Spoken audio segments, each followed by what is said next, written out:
Bill ఇక్కడ ఈ మున్సిపాలిటీలను గ్రామ పంచాయతీలను తీసుకొచ్చి జిహెచ్ఎంసీలో కలిపితే 10 ఊర్లకు వార్డ్ అవుతుంది. 10 ఊర్ల సర్పంచ్లలో 5 సర్పంచ్లు బీసీలకు వచ్చేటి, మా ఎస్సీ ఎస్టీలకు 3 వచ్చేటి. అవి తీసేసి ఒక్కటి 10 ఊర్ల వార్డుకు ఒక రెడ్డి గారు ఇట్లా అవుతాడు అన్నట్టు. అందుకే ఆ శాసన మండలిలో చెప్పినటువంటి అంశం. సరే, ఏదేమైనప్పటికీ కూడా ఇలా బీసీలమంతా ఒకటైనం, బీసీలమంతా ఆత్మగౌరవం కోసం నినదిస్తూ ఉన్నాం. కాబట్టి ఇక భవిష్యత్తులో ఇట్లాంటి రాజకీయాలు, వీరి దుర్మార్గమైన రెడ్డి రావుల రాజకీయాలు అయితే ఉండయి భవిష్యత్తులో ఖచ్చితంగా. ఇక అది కాకుండా నిన్న చెప్పిన కదా విద్యా వైద్యం కథ ఎట్లా ఉంది అనేది. ఇంకా తెలంగాణ రాష్ట్రంలో రాష్ట్రం ఏర్పడ్డప్పటి నుంచి ఇప్పటి వరకు ఈ దొంగ ప్రభుత్వాలు, ఈ రెడ్లు దొరల ప్రభుత్వాలు ఏం చేసినాయి? మనకు పేదోడు, ఇప్పుడు సర్కార్ దవాఖానకు పోయేటోళ్ళంతా పేదోళ్ళే, అంత పేదోళ్ళే పోతారు. అంతెందుకు కేసీఆర్ రేవంత్ రెడ్డి కలిసి బాలంతల పైసలు తిన్నారు. ఎక్కినా మీకు బాలింతల పైసలు తిన్నారు. ఇది నేను చెప్పింది కాదు, కంట్రోలర్ అండ్ ఆడిటర్ జనరల్ చెప్పినటువంటి లెక్క ఇది. ఇక చూడ్రి, కేసీఆర్ రేవంత్ రెడ్డి కలిసి బాలంతల పైసలు తిన్నారు వీళ్ళు, పచ్చి బాలంతల పైసలు తిన్నారు వీళ్ళు. ఇగో గిది చూడిగో, అంతకంటే ముందు ఇది చెప్తా. ఇది రెడ్డి సంఘం మంగపేటనట. ఈయనేమో ఎమ్మెల్యే.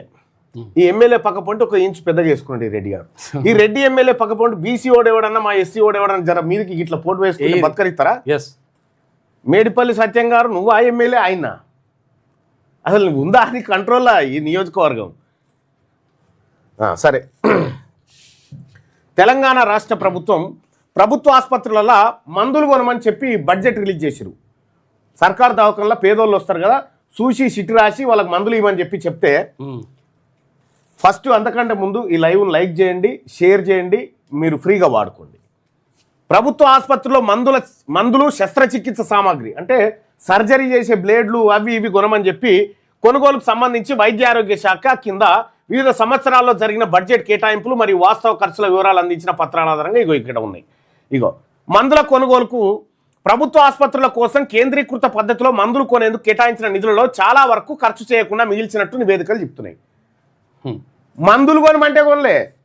2023-24 ఈ ఏడాది మందుల కొనుగోలు కోసం 37,743 లక్షలు అంటే సుమారు 377 కోట్ల రూపాయలు కేటాయించారు. దేనికి?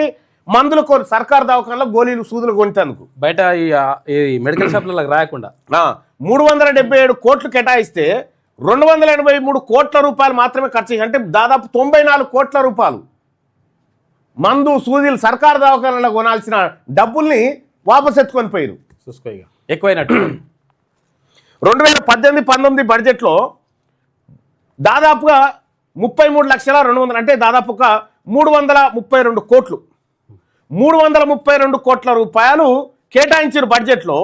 ఇక ఖర్చు పెట్టిందేమో కేవలం 51 కోట్లు ఖర్చు పెట్టిరు. 51 కోట్లు మాత్రమే. అంటే ఈ ఏడాది అత్యధికంగా 280 కోట్ల నిధులు ఖర్చు చేయలే, మిగిల్చుకురు. ఇది కేసీఆర్ పంచనం. ఇది కేసీఆర్ ముఖ్యమంత్రికి ఉన్నప్పుడు ఇది, రేవంత్ రెడ్డి ముఖ్యమంత్రికి ఉన్నప్పుడు ఇది. ప్రాణరక్షణ మందులు లైఫ్ సేవింగ్ మెడిసిన్స్ కోసం 12 కోట్ల రూపాయలు కేటాయించారు. ఏది 12 లక్షలు కదా, ఓకే. ఇక్కడ ఇక చూడ్రి, ఇందులో కేవలం 223 120 లక్షలు కేటాయిస్తే 12 అంటే 120 కోట్లు 12 కోట్లు కేటాయిస్తే 2 కోట్లు ఖర్చు చేసి వీళ్ళు. ఇగో ఇది అంటే వీళ్ళు సర్కారు దవాఖానలో సూదులు మందులు దొరుకుతలేవంటే ఎందుకు దొరుకుతాయి? సర్కారు ఏం చేస్తుంది? మీకు ఇచ్చినట్టే ఇచ్చి వెనక గుంజుకొని పోతుంది పైసలు. ఇంకా మనకు సూదులు ఏడ దొరుకుతాయి, మందులు ఏడ దొరుకుతాయి? సర్కారు దవాఖానలను దివాలా తీయాలి, ఆడ ఏం దొరకదని బదనాం వేయాలి. అప్పుడు యశోద, అపోలో, ఈ కాంటినెంటల్ ఇవి ఉన్నాయి కదా, ఇక సూపర్లో చేర్పించుకోవాలన్నట్టు మనం మైలపోలో వదులుతాం. Super speciality. ఇక అసలు కథకి ఇది బడ్జెట్ లెక్కలలో.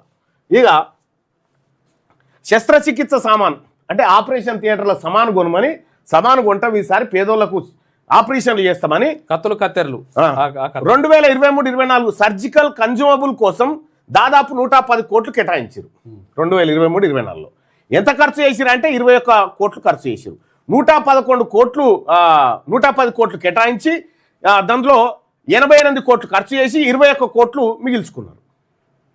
సర్జికల్ బ్లేడ్ల పైసలు 2019-20లో ఈ ఏడాది 30 కోట్లు కేటాయిస్తే 7 కోట్లకు మాత్రమే వినియోగించారు. 2018-19లో 20 కోట్లు కేటాయించి 6 కోట్లు ఖర్చు చేసిరు. 2017-18లో 20 కోట్లు కేటాయించినప్పటికీ ఒక్క రూపాయి కూడా ఖర్చు చేయకుండా మొత్తం నిధులు వెనక్కి తీసుకున్నారు. ఇక సర్కార్ దవాఖానలు ఎడకొని వెళ్తాయా? మందుల కొనుగోలు పైసలు వాపస్ బుక్కి తిరిగి అప్పుడు రేవంత్ రెడ్డి, అప్పుడు కేసీఆర్ పేదోళ్లకు సూది మందు పైసలు బుక్కిరు వీళ్ళు. ఇగో 2017-18లో ఈ ఇగరంగాల కేసీఆర్ బాపే రావాలి. ఇగో ఈ బాబు చేసిన కథ 20 కోట్ల రూపాయలు కేటాయించి ఒక్క రూపాయి ఖర్చు పెట్టకుండా నిధులు దారి మళ్లించి కాళేశ్వరానికి గుత్తేదారులకు అప్పచెప్పిండు కేసీఆర్. సర్జికల్ బ్లేడ్ కేసీఆర్ కథ. బ్లేడ్లు కూడా పైసలు. ఇంకో తెలంగాణ వైద్య విధాన పరిషత్ ఆసుపత్రుల సంగతి చూద్దాం. 2017-18లో తెలంగాణ వైద్య విధాన పరిషత్ ఆసుపత్రిలో సర్జికల్ కన్జ్యూమబుల్ కోసం 30 కోట్లు కేటాయించి అందులో 20 కోట్లు ఖర్చు చేసిరు. 2015-16లో ఇదే విభాగంలో 30 కోట్లు కేటాయించగా 20 కోట్లు ఖర్చు చేసినట్టు రికార్డులు చెప్తున్నాయి. ఏడ పైసలు మిగిలించుకుండే బీసీలకు పేదవాళ్ళు బతికే కాడ పైసలు మిగిలించుకుండే ఈ ప్రభుత్వం కథ. అధికారిక లెక్కల ప్రకారం ప్రభుత్వ ఆసుపత్రిలో మందులు మరియు ఇతర వైద్య సామాగ్రి కోసం ప్రభుత్వం బడ్జెట్లో భారీగా నిధులు కేటాయిస్తున్నట్టు కనిపిస్తున్నా వాస్తవానికి క్షేత్రస్థాయిలో ఆ నిధులలో చాలా వరకు ఖర్చు కావడం లేదు. ముఖ్యంగా 2018-19 మరియు 2023-24 సంవత్సరాల్లో మందుల కొనుగోలు నిధులలో 100 కోట్లు మిగిలిపోవడం గమనార్హం. ఈ కంట్రోలర్ అండ్ ఆడిటర్ జనరల్ లెక్కలు ఇవన్నీ. మా పేదోళ్ళ సూది మందుల పైసలు కూడా తింటారు కదరా, మీకు ఎట్లా న్యాయం అవుతుందో. ఇంకా ఇది కాదు ఇంకోటి మద్యపాన నిషేధం ఉంటుంది కదా, ఎక్సైజ్ అండ్ ప్రొబిషన్ శాఖ ఉంటుంది కదా, మద్యపాన నిషేధం అంటే దాని విధి ఏంది? ప్రజలకి అవేర్నెస్ చేయాలి. ఏమని? మద్యం తాగకూడదు, ఇది తాగితే ఆరోగ్యం ఖరాబ్ అవుతుంది, ఇట్లా డ్రగ్స్ తీసుకోకూడదు, ఈ సారాయి తాగకూడదు, మద్యం తాగకూడదు అని ప్రచారం చేయాలి ఎక్సైజ్ శాఖ. దానికోసం నియంత్రణ కోసం ఉండాలి. అది ఇది శిశు సంరక్షణ కదా.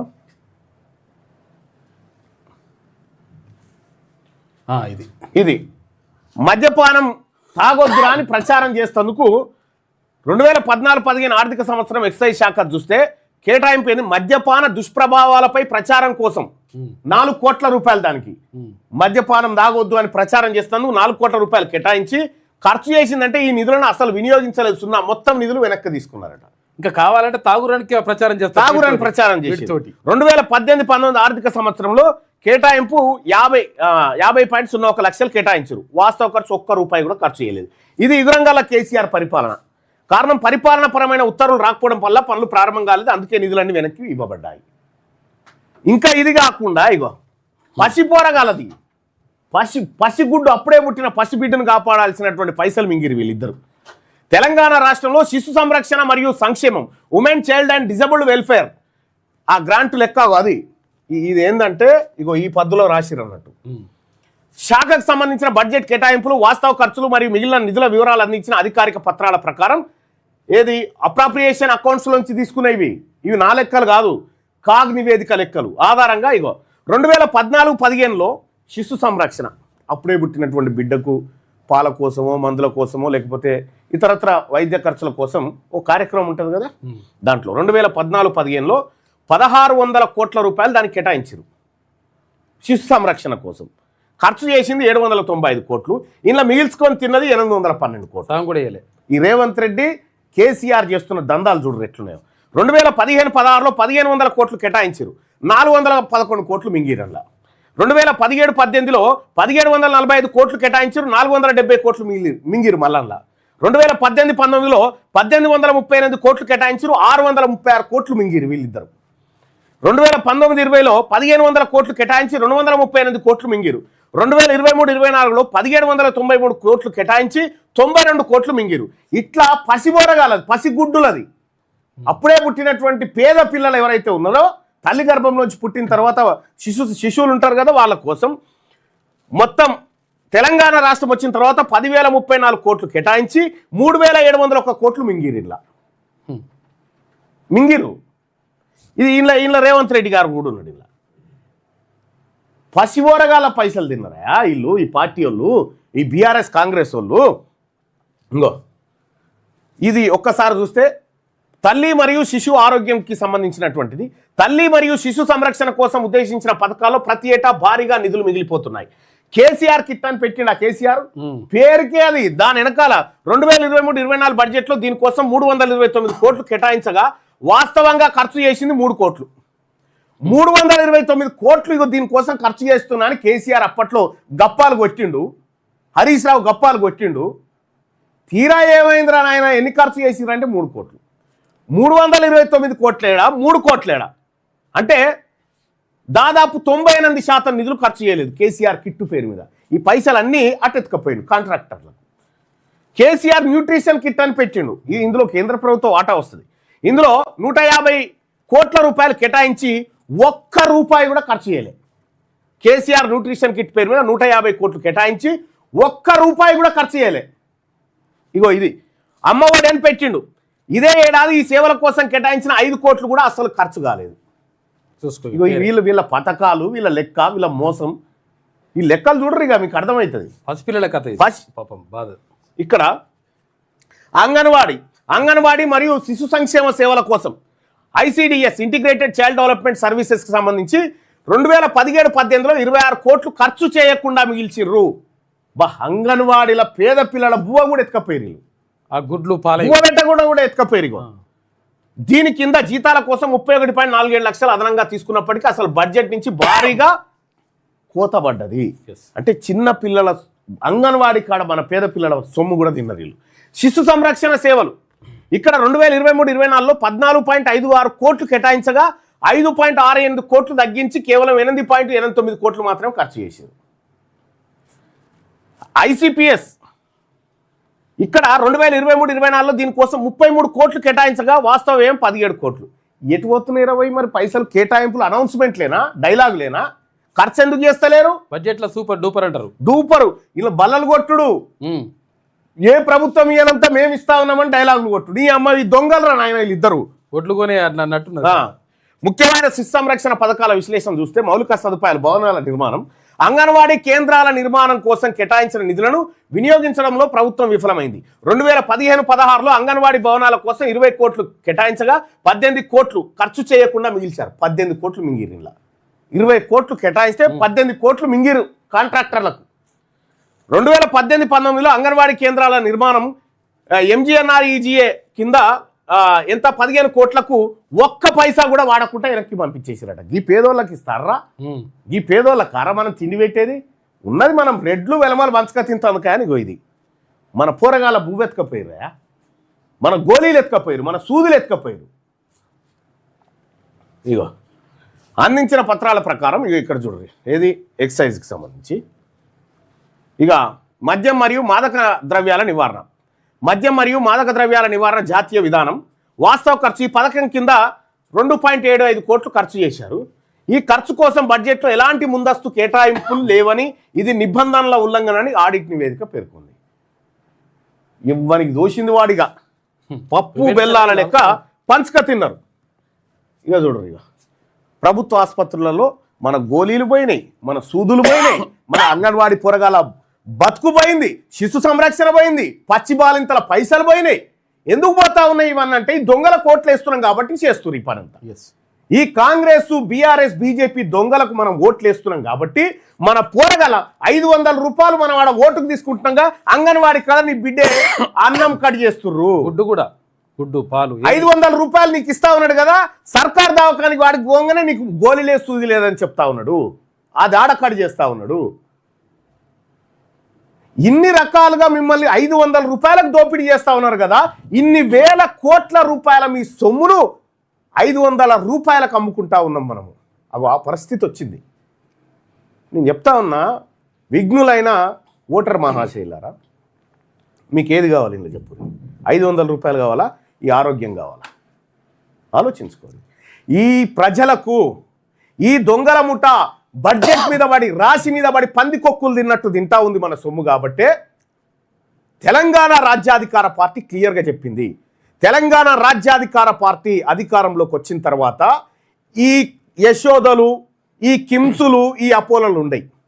వీటన్నిటిని ఖతం చేసి సర్కారు ఆసుపత్రి కార్పొరేట్ లెవెల్లో తీర్చిదిద్దాం. సర్కార్ ఆసుపత్రిని కార్పొరేట్ లెవెల్లో ఒక్క అనా పైసా కూడా మీకు ఆరోగ్యం బాగలేకపోతే ఒక్క అనా పైసా కూడా మీ చేతి నుంచి తగలకుండా చేసేటువంటి కార్యక్రమమే తెలంగాణ రాజ్యాధికార పార్టీ. మీ పిల్లలకు స్కూళ్ళు కదా, ప్రైవేట్ స్కూల్ ఉన్నాయి కదా, ప్రైవేట్ కార్పొరేట్ స్కూల్స్ ఏవైతే ఉన్నాయో వీటిని ఖతం చేసి సర్కారు స్కూళ్ళల్లోనే కార్పొరేట్ స్థాయి విద్యను అందించడమే మా పార్టీ లక్ష్యం. ఇవి రేవంత్ రెడ్డి వచ్చి చెప్తాడు అనుకుంటున్నావా ఈ లెక్కలు? లేవో కేసీఆర్ వచ్చి చెప్తాడు అనుకుంటున్నావా? హరీష్ రావు చెప్తాడు అనుకుంటున్నావా? ఎవరు చెప్పరు ఈ లెక్కలన్నీ. ఇవాళ మనం సోయికొచ్చినాం బీసీలం కాబట్టే, బీసీలం అంతా తెలివికి వచ్చినాం కాబట్టే, ఒక్కటైనాం కాబట్టి బయటపడుతున్నాయి ఈ లెక్కలంతా. ఈ లెక్కలు చూసుకోవాలి కదా ఓటేసేటప్పుడు మనం, ఈ లెక్కలు చూసుకోవాలి. ఇప్పుడు మళ్ళీ కాంగ్రెస్ పార్టీకి పుట్టుకున్న ఓటేస్తే ఇవి చూసినావా మేము ఇంత దోపిడీ చేసినా మళ్ళీ మాకే వేసిరు, వీళ్ళని ఇంకా దోపిడీ చేస్తామని చెప్పినట్టు సార్, లైసెన్స్ ఇచ్చినట్టుగా. బీఆర్ఎస్ హయాంలో జరిగిన దోపిడీ మామూలు దోపిడీ కాదు. కేసీఆర్ హయాంలో జరిగిన దోపిడీ 50 ఏళ్ళ తెలంగాణలో ఎప్పుడు జరగలేదు, అంత దోపిడీ జరిగింది కేసీఆర్ హయాంలో. ఇప్పుడు రేవంత్ రెడ్డి దానికి డబుల్ చేస్తా ఉన్నాడు. ఈ లెక్కలన్నిటిపైన ఎవడన్నా చర్చకు సిద్ధంగా ఉన్నాడా బీఆర్ఎస్ పార్టీ నుంచి కానీ కాంగ్రెస్ నుంచి కానీ? ఈ లెక్కలు తప్పు అని చెప్పి చెప్పడానికి ఎవడన్నా ఉన్నాడా? నా పార్టీ నుంచి నేను ఎవరిని పంపంటే వాళ్ళని పంపుతా, అక్కడి నుంచి ఎవడొస్తాడో పెద్దోడు వస్తే నేను కూడా వస్తా, రండి. ఇవి మా పిల్లల పైసలు రాబోయి, మా తల్లుల పైసలు ఇవి, మా ఆడబిడ్డల పైసలు, మా బాలంతల పైసలు ఇవి, మా సూది మందుల పైసలు, మా గోళీల పైసలు ఎత్తుకపోయి తిన్నారు కదరా. అందుకోసమే తెలంగాణ రాజ్యాధికార పార్టీ మేమందరినీ రిక్వెస్ట్ చేస్తూ ఉంది. ఏందది అన్న? ఓటు. ఈ ఓటు అత్యంత కీలకమైనటువంటి ఓటు. ఈ ఓటును మీరు కత్తెర గుర్తు పైన వేయండి. రాబోతున్న మున్సిపల్ ఎన్నికలలో ఈ కత్తెర గుర్తు మీద ఓటేయండి. కత్తెర గుర్తు మీద ఓటేస్తే, ఈ కత్తెర గుర్తు మీద ఓటేస్తే ఈ దొంగల భరతం బట్టి, ఈ దొంగలు పందికొక్కులు లెక్క తిన్నటువంటి సొమ్మంతా కక్కిపిచ్చి ఇది పేద ప్రజలకు పంచుతాం. ఇది ప్రజల కోసం ఖర్చు పెట్టాల్సిన డబ్బు. కత్తెర గుర్తుకు ఓటేసి కత్తెర గుర్తు అభ్యర్థులను గెలిపించండి. తీన్మార్ మల్లన్న గారు మీరంటే అభిమానం అండి, అభిమానాన్ని ఓట్ల రూపంలో చూపించండి. మీ అభిమానం ఉంటే ఓట్ల రూపంలో చూపించండి. ఎస్, ఈసారి కత్తెర గుర్తుకు ఓటేసి మొట్టమొదటిసారిగా నా జాతుల కోసం, నా ఆత్మగౌరవం కోసం ఓటేసుకున్నాను గర్వంగా ఫీల్గా వేయండి, వేయించండి, చెప్పండి మనోళ్ళకి అందరికీ. అందుకోసమే నేను రిక్వెస్ట్ చేస్తా ఉన్నా, ఈ పార్టీలు ఈ పరిపాలనలో ఏం జరిగిందో మీ కళ్ళ ముంగడ పోస్తా ఉన్నా. ఇవన్నీ రీసెర్చ్ చేసి మీ ముంగడ పోస్తా ఉన్నాం. జరిగిన వాస్తవాలు ఇవి. ఎవ్వడికాడ సమాధానం ఉండదు దీనికి, ఎందుకంటే ఇవి లెక్కలు వాస్తవాలు కాబట్టి. దీనిపైన ఎవరు సమాధానం చెప్తారా? ఈ మింగిర్రా లేదా పైసలు ఎంతనికి? వైద్య ఆరోగ్య శాఖ మంత్రిగా పనిచేసిన హరీష్ రావు, నువ్వు రెడీయా? దీనిపైన నీ ఆయాంలో చేసిన కథ నేను చెప్తా. ఇప్పటికి కూడా అదే కొనసాగుతుంది. మన బీసీల సొమ్ము తింటుర్రు, మన పిల్లల బతుకులు ఆగం చేస్తూ ఉన్నారు, కుక్కలు చింపిన ఇస్తరాకు చేస్తూ ఉన్నారు మన జీవితాలన్నింటినీ. అందుకోసమే మనం ఆత్మగౌరవంతో బతకడం కోసం, మన జీవితాలను మనం బాగుపరచడం కోసం మనమంతా కత్తెర గుర్తుకు ఓటేసుకుందాం. కత్తెర గుర్తుకు ఓటేస్తే ఈ దొంగల తోకలు కడి చేస్తా, ఈ దొంగ పార్టీల పరిపాలన తోకలు కడి చేస్తా. దానికోసం కత్తెరకు పవర్ ఇవ్వండి, కత్తెరకు పవర్ ఇవ్వండి. ఈ పవర్ మీ జీవితాలను, మీ పిల్లల జీవితాలను మారుస్తుంది. రైట్ టు రీకాల్ తెస్తా అని చెప్పిన ఎవడన్నా? కత్తెర గుర్తు చెప్పిందా? తెలంగాణ రాజ్యాధికార పార్టీ చెప్పింది రైట్ టు రీకాల్ తీసుకొస్తామని చెప్పి. రైట్ టు రీకాల్ అంటే ఎంత పెద్ద బ్రహ్మాస్త్రం తెలుసా? అది ఓటు వాపస్ తీసుకునే హక్కయా? వేసిన ఓటు వాపస్ తీసుకునే హక్కును ప్రజలకు ఇవ్వడం. ఎవడన్నా అవినీతి చేయాలంటే, ఏదైనా ఒక రూపాయి తినాలంటే ఉత్సపడుతుంది. అప్పుడు ప్రజలు ఓటు వాపస్ తీసుకుంటే నేను గద్దె దిగిపోతానేమో అని. ఆ సిస్టమ్ తెస్తాము. దానికోసం మా ప్రయత్నం, పారదర్శకమైనటువంటి పరిపాలన కోసం మా ప్రయత్నం. ఇవాళ ఒక వార్త చూసిన, ఇంకా అది బ్రహ్మాండమైన వార్త. బ్రాహ్మణులకు రాజకీయ రిజర్వేషన్లు ఇవ్వాలి, పిటిషన్ను విచారణకు స్వీకరించిన సుప్రీంకోర్టు. నేనేం చెప్తా ఉన్నా, బ్రాహ్మణ సోదరులకు చెప్తా ఉన్నా, మాకేం పంచాయతీ లేదు. మీ రిజర్వేషన్లు మీరు తీసుకొని మాకి మేము తీసుకుందాం, మీరు తీసుకొని ఎవరిది వాడు సమానంగా పంచుకుందాం. లేదు అంతే, మీ జనాభా సమస్య ప్రకారం తీసుకోండి. మీ జనాభా ఎంత ఉందో అంత మీరు తీసుకోండి అన్ని రిజర్వేషన్లు. మా జనాభా ఎంత ఉందో మేము అన్ని తీసుకుంటాం. మాకు ఒకటి సొమ్మొద్దు, అంతే, మాకు ఒకటి సొమ్మొద్దు. బీసీలకు చట్టసభల్లో రిజర్వేషన్ లేదు. ఇక్కడ ఇగో బ్రాహ్మణులకు రాజకీయ రిజర్వేషన్లు కల్పించాలన్న పిటిషన్పై విచారణకు సుప్రీంకోర్టు గ్రీన్ సిగ్నల్ ఇచ్చింది. ఈ బీసీలకు రాజకీయ చట్టసభల్లో రిజర్వేషన్ కావాలని పిటిషన్ వేస్తేనేమో డిస్మిస్ చేసింది, కొట్టేసింది. చల్ గిట్లిస్తారు కానీ సుప్రీంకోర్టు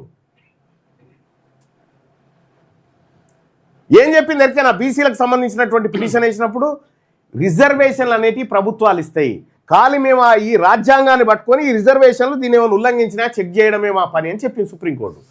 కానీ ఇక్కడ వీళ్ళు పిటిషన్ వేయగానే ఓకే విచారణకు తీసుకుంటున్నాం. ఇంకా దానికి ఏంది యూత్ ఫర్ ఈక్వాలిటీ అనే స్వచ్ఛంద నేను కూడా చెప్తా ఉన్నా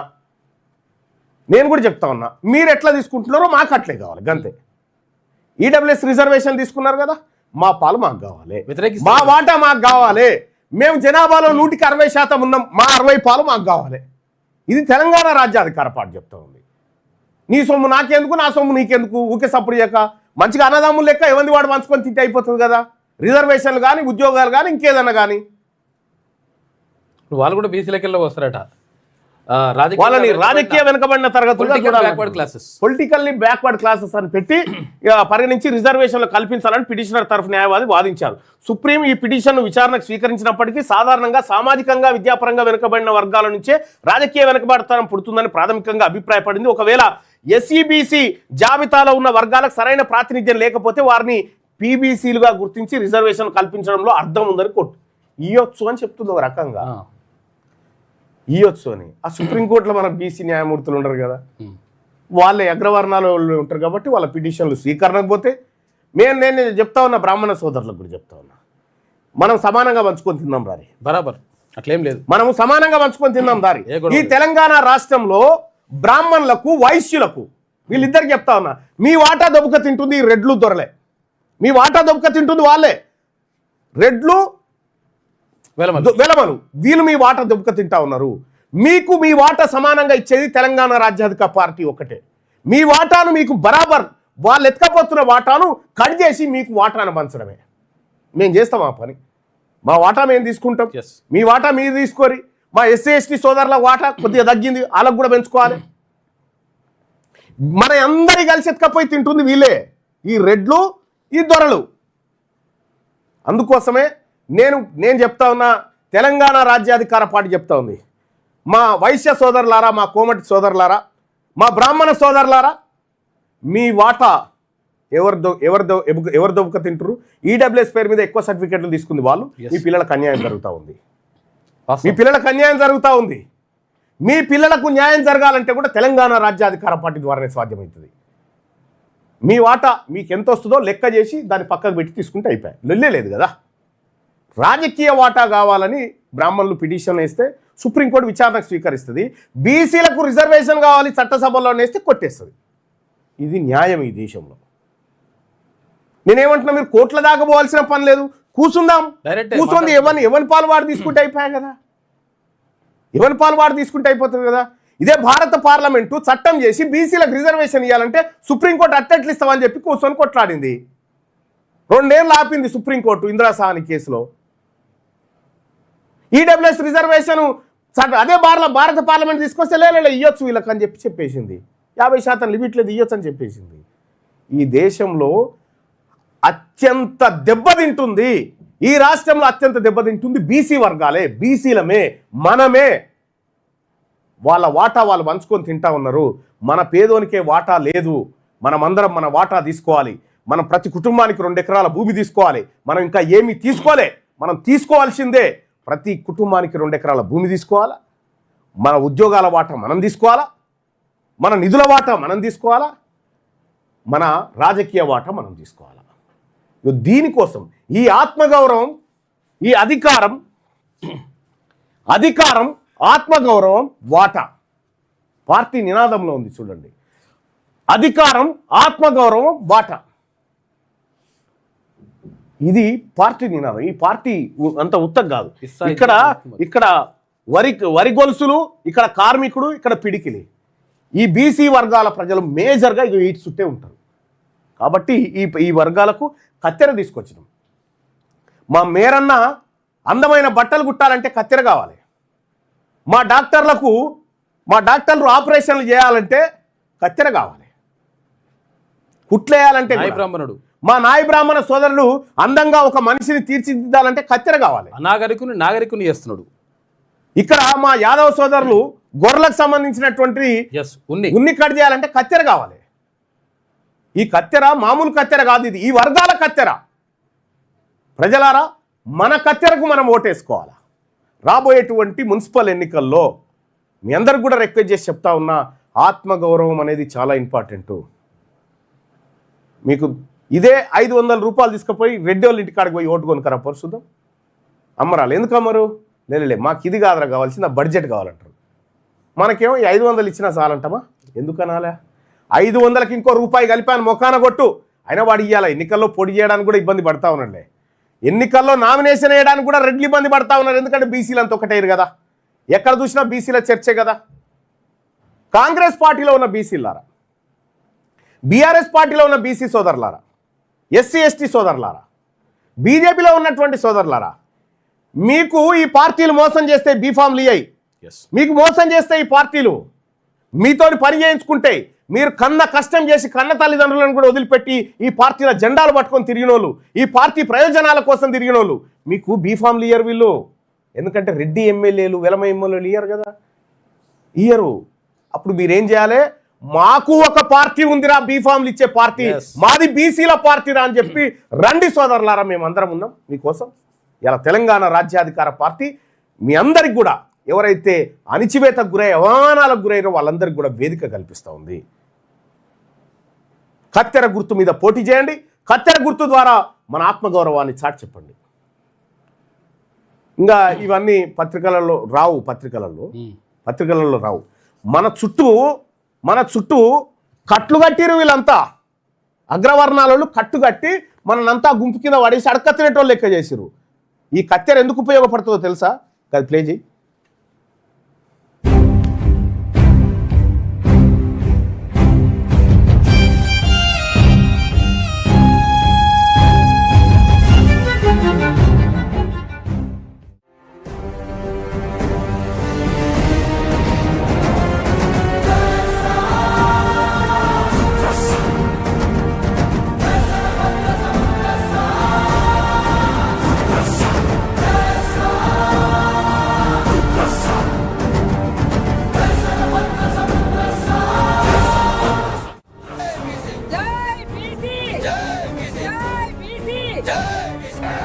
ఇది మన బానిస సంఖ్యలను తెంపడం కోసం పుట్టిన ఆయుధం.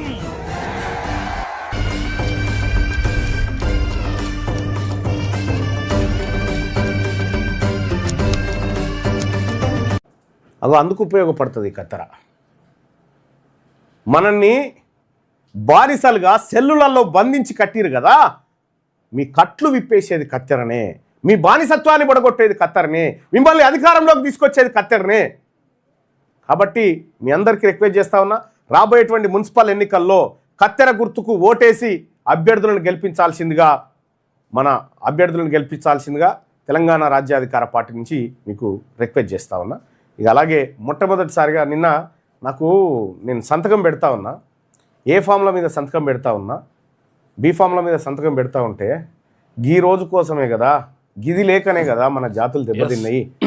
ఈ బీఫాములు తయారు చేసుకునేటువంటి మిషన్ లేకనే కదా మన దగ్గర, ఈ బీఫాములు పుట్టించే యంత్రం లేకనే కదా వీళ్ళ గడీల కాడ కూర్చొని గాంధీ భవన్ మెట్ల కాడ, బీఆర్ఎస్ భవన్ మెట్ల కాడ, రెడ్ల ఇండ్ల కాడ, దొరల ఇండ్ల కాడ అన్నా ఒక బీఫామ్ అని అడుక్కుంటా ఉన్నాం కదా, గిది లేకనే కదా. నిన్న నిజంగా సంతకం పెడుతుంటే నాకు దుఃఖం వచ్చింది. గిది లేకనే కదరా ఇన్ని రోజులు అన్యాయం జరిగిందనేది. ఇలా చెప్తా ఉన్నా, గర్వంగా చెప్తా ఉన్నా, మనము పాలకులం కాబోతా ఉన్నాం. బీసీలారా సగర్వంగా చెప్పుకోండి, 2028 మనదే. మన ముఖ్యమంత్రి బీసీ వర్గాల ముఖ్యమంత్రి అవుతాడు. ఈ బాధలన్నీ పోతాయి. ఈ దొంగల ముఠా సంపాదించిన సంపాదన అంతా మన ప్రజలకు పంచుకునేటువంటి రోజు వస్తుంది. ఇక పత్రికల సంగతి వార్తలుగా దర్శనం చేసుకుంటాం.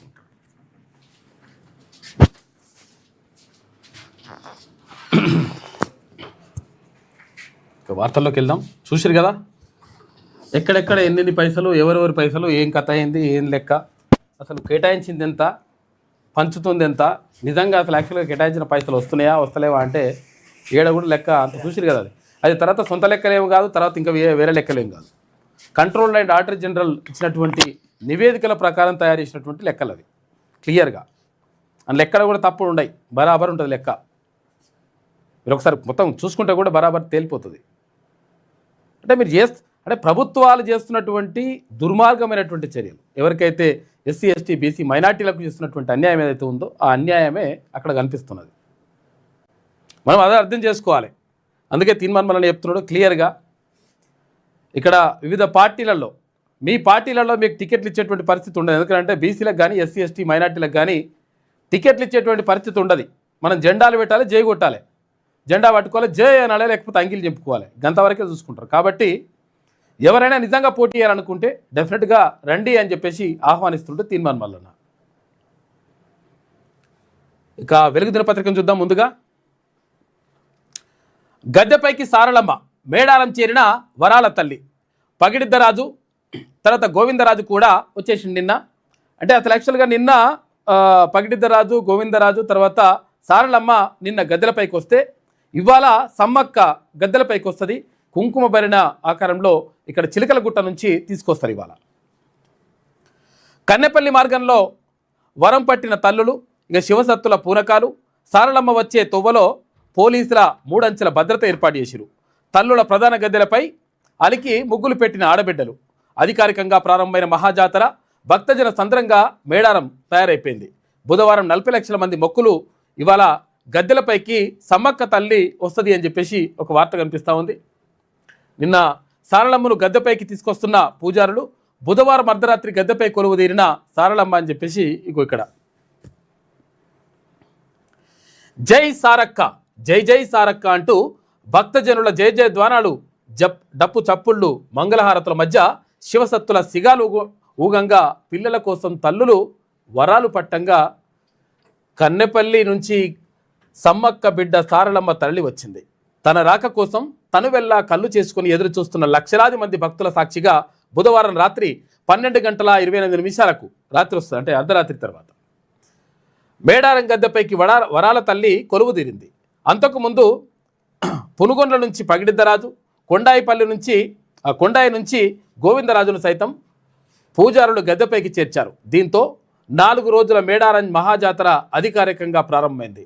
ఇవాళ సమ్మక్క తల్లి గద్దెపైకి కొలువు తీరనుండగా 2 తల్లులను దర్శించుకునేందుకు తరలి వచ్చినటువంటి లక్షలాది మంది భక్తులతోటి మేడారం జనసంద్రంగా మారింది అని చెప్పేసి ఒక వార్త కనిపిస్తూ ఉంది.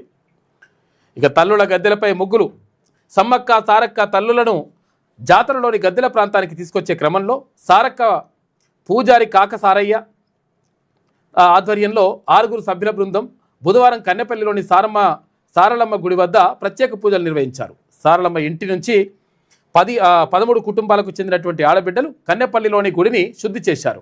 ఇటు ముగ్గులు పెట్టి అలంకరించారు. మధ్యాహ్నం సమ్మక్క సారక్క పూజారులు ఆడబిడ్డలు ఆలయ శుద్ధితో పాటు ప్రధాన గద్దెల అలంకరణ విషయమై ఆచారం ప్రకారం ప్రధాన పూజారి సిద్ధబోయిన మునిందర్ నివాసానికి వెళ్ళి చర్చించారు. అనంతరం సమ్మక్క 5వ, తర్వాత సారక్క 3వ గొట్టు గోత్రాలకు చెందినటువంటి పూజారులు అడవి బిడ్డల బృందం కన్నెపల్లి నుంచి డప్పు చప్పుల మధ్య మేడారంలోని ప్రధాన గద్దెల వద్దకు చేరుకున్నారు. పుట్టమన్నుతో గద్దెలను అలికి శుద్ధి చేశారు. ఇక పీట ముగ్గులు వేసి అమ్మవార్లకు పసుపు కుంకుమ చీరసారలు కూడా సమర్పించారు.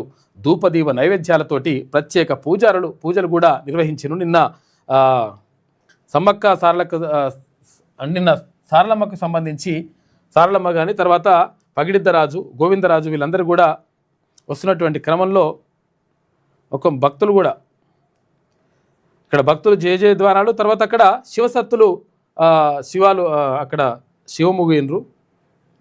దానికి సంబంధించినటువంటి ఘట్టం నిన్న అద్భుతంగా కొనసాగింది. మేడారంలో మొత్తం కూడా జనసంద్రం అయిపోయింది. ఇక్కడ జంపన్న వాగులో స్నానాలు చేస్తూ ఉన్నారు. జంపన్న వాగులో ఒక అతను కొట్టుకుపోయినట్టు కొంచెం జాగ్రత్తగా ఉండండి. తర్వాత ఇంకొకటి ఏంటంటే ఇక్కడ బంగారు ఆభరణాలు, తర్వాత విలువైనటువంటి ఆభరణాలు వేసుకొని మేము బంగారం వేసుకొని తిరుగుతాం ఇట్లా అనుకుంటే మంచిది కాదు. ఎందుకంటే బాగా పబ్లిక్ వస్తున్నారు, చాలా లక్షలాది మంది భక్తులు, అంటే 40 లక్షల మంది నిన్న వచ్చిండ్రట. ఇట్లా కోట్లాది మంది 2 కోట్ల మంది భక్తులు దర్శించుకుంటారనేటువంటి ఒక అది ఉంది. కాబట్టి జాగ్రత్తగా ఉండండి. ఇక్కడ నిన్న సీతక్క వస్తూ ఉంది. తర్వాత ఇక్కడ సారళమ్మకు సంబంధించి ఆమెను తీసుకొచ్చే క్రమంలో మొత్తం కూడా శివసత్తులు శివాలోగినరు.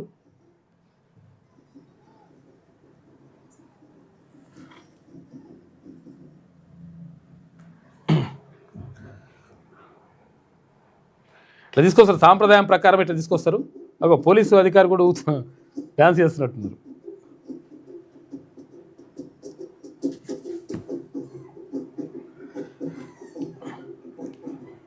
ఇక సారళమ్మని తీసుకొచ్చేటువంటి క్రమంలో ఇట్లంతా కూడా నిన్న కోలాహలంగా కనిపించింది మొత్తం అంతా అక్కడ ఉన్నటువంటి ప్రాంతం అంతా.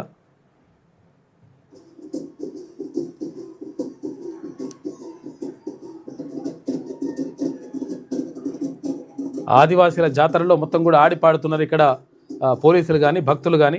ఇక్కడికి వచ్చినటువంటి ప్రజలందరూ కూడా సంతోషం వెలుబుస్తున్నారు. సీతక్క కూడా డ్యాన్స్ చేసినట్టుంది. పక్కన ఐపీఎస్ ఆఫీసర్లు కూడా ఉన్నట్టున్నారు.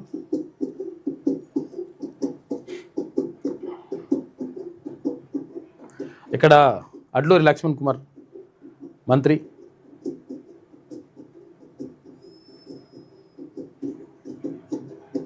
సీతక్కతోటి మన చంద్రవ్వ V6 చంద్రవ్వ కూడా ఆడుతున్నట్టుంది.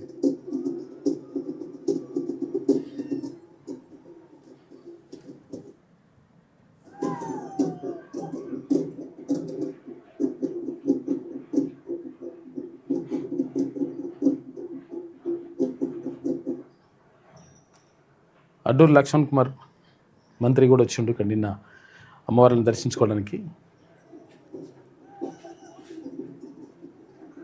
గద్దెలపైకి తీసుకొచ్చేసిండ్రు నిన్న సారళమ్మని.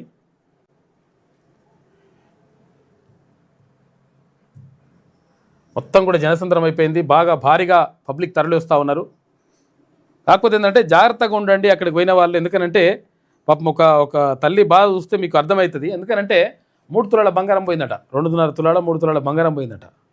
ధన్మని ఇట్లా దర్శించుకోవడానికి పోతుంటే ధన్మని ఇట్లా కొట్టేసిందంట. ఏం అర్థం కూడా కాలేదని చెప్పేసి చెప్తున్నది ఆమె. ఒకసారి చూడండి.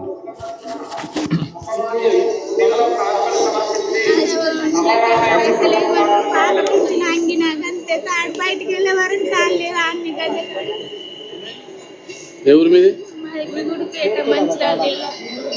ఎన్ని తులాలు ఉంటుంది అమ్మ? అది 2 తులాలు తాడు, 1 తులం పుస్తలు బాడెత్తుకుంటు. ఎవరిపైన అనుమానం ఉన్నదా నీకు? ఇట్లా జనాలలోనే పోయింది అన్నట్టు. జనాలలోనే దొక్కుట్లని ఇట్లా కట్ చేసినట్టు అనిపించిందా? ఇట్లా ఎగ్గిండా? ఎట్లా అనిపించలే, గీడ కొంచెం ఇట్లా అనిపించింది. కొంచెం ఇట్లా చూసుకునే వరకు లేదు. ఇటు బయటకు వెళ్ళే వరకు అత్తమ్మని తాళ్ళు లేదు ఇటు బయటకు వచ్చింది. టెంపుల్ దగ్గర అటు ముందట గద్దెల కానీ సమ్మక్క కానా సారక్క కానా?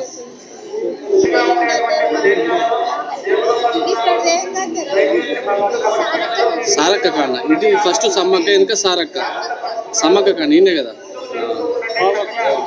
ఏం పేరు అమ్మ నీ పేరు? 3 తులాలన్నర. ఏం పేరు? లావణ్య. ఎవరన్నా వచ్చిరా? మీరు ఇద్దరేనా? మరి వాళ్ళకి తెలుసా మీరు ఇటు వచ్చిరని?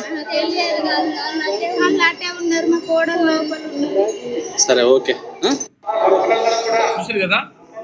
కాబట్టి జాగ్రత్తగా ఉండండి. ఎందుకంటే మొత్తం పబ్లిక్ అంతా భారీగా తరలి వస్తూ ఉన్నారు. కాబట్టి మనం జాగ్రత్తగా ఉండకపోతే ఈ బంగారం వేసుకొని పోతాం, మేము షో పుటప్ చేస్తామంటే ఆగమాగం అవుతుంది కథ. మరి అటువంటి చేయకండి. మరి నిజంగా భక్తి కోసం వెళ్తున్నారు కాబట్టి అంతవరకు ఉంటే మంచిగా ఉంటుంది. అవి వేయకుండా కొంచెం జాగ్రత్తగా ఉంటే, ఎక్కడికక్కడ జాగ్రత్తగా ఉంటే మాత్రం జాతర మంచిగా జరుగుతుంది. తర్వాత సంతోషంగా ఉంటారు.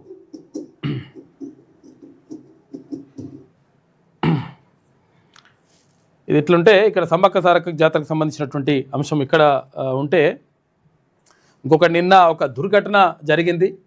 మహారాష్ట్ర ఉప ముఖ్యమంత్రి అజిత్ పవార్ ప్రయాణిస్తున్నటువంటి విమానం ల్యాండ్ అయ్యేటువంటి సమయంలో అది మొత్తం కూడా కుప్పకూలిపోయి అంటే వాతావరణం సరిగా సహకరించకపోవడంతో మొత్తం మబ్బులు బిబ్బులు వచ్చినాయంట. అయితే అక్కడ ల్యాండ్ కావాలి. కాకపోతే ఏంటంటే ఆ ల్యాండ్ అయ్యే క్రమంలో కొంతవరకు అటు ఇటు ఇబ్బంది అయిందంటే ఇంకో 50 మీటర్లు ఉండగా ఇంకో రాయను ఢీకొట్టి మొత్తం కూడా పేలిపోయింది. పేలిపోయిన తర్వాత అందులో ఉన్నటువంటి అజిత్ పవార్, అక్కడ ఎన్సీపీ అధినేత ఎవరైతే శరద్ పవార్ ఉన్నాడో, శరద్ పవార్ వాళ్ళ అన్న కొడుకు అజిత్ పవార్ శరద్ పవార్తో కలిసి పనిచేసిండు. ఆ తర్వాత ఇప్పుడు భారతీయ జనతా పార్టీ నుంచి ఏది ఎమ్మెల్యే అంటే భారతీయ జనతా పార్టీ తోటి కలిసి ఇప్పుడు ముందుకెళ్ళిండు. ఇప్పుడు ఈ మొన్న మహారాష్ట్రలో జరిగినటువంటి అసెంబ్లీ ఎన్నికల్లో దాంతో ఆయనకు ఉప ముఖ్యమంత్రి పదవి ఇచ్చిండ్రు. ఎందుకంటే అక్కడ అజిత్ పవార్ తోటి ఎన్సీపీ నుంచి నేషనలిస్ట్ కాంగ్రెస్ పార్టీ నుంచి బయటకు వచ్చేసి తర్వాత ఇక్కడ భారతీయ జనతా పార్టీతో కలిసి పనిచేసిండు. కాబట్టి ఆయనకు ఉప ముఖ్యమంత్రి పదవి ఇచ్చిండ్రు.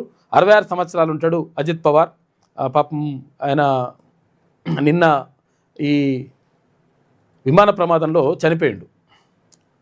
ల్యాండ్ అవుతుండగా ప్లేన్ క్రాష్ అయింది. అజిత్ పవార్ మృతి.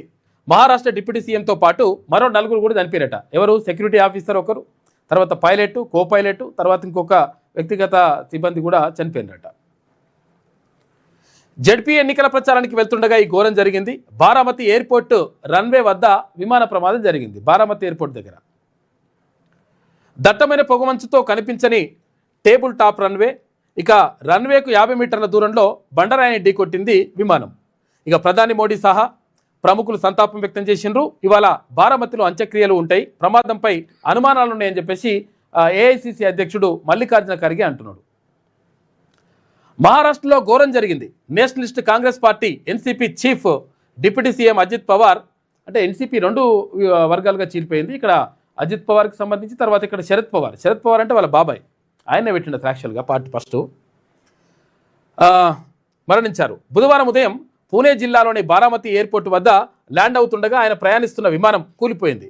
దట్టమైన పొగమంచు వల్ల టేబుల్ టాప్ రన్వే ఎత్తైన స్థలంలో ఉండే రన్వేలో సరిగా కనిపించకపోవడంతో విమానం రన్వేకు 50 మీటర్లు పక్కగా వెళ్లి బండరాయిని ఢీకొట్టడంతో ఈ ఘోరం జరిగినట్లుగా భావిస్తున్నారట.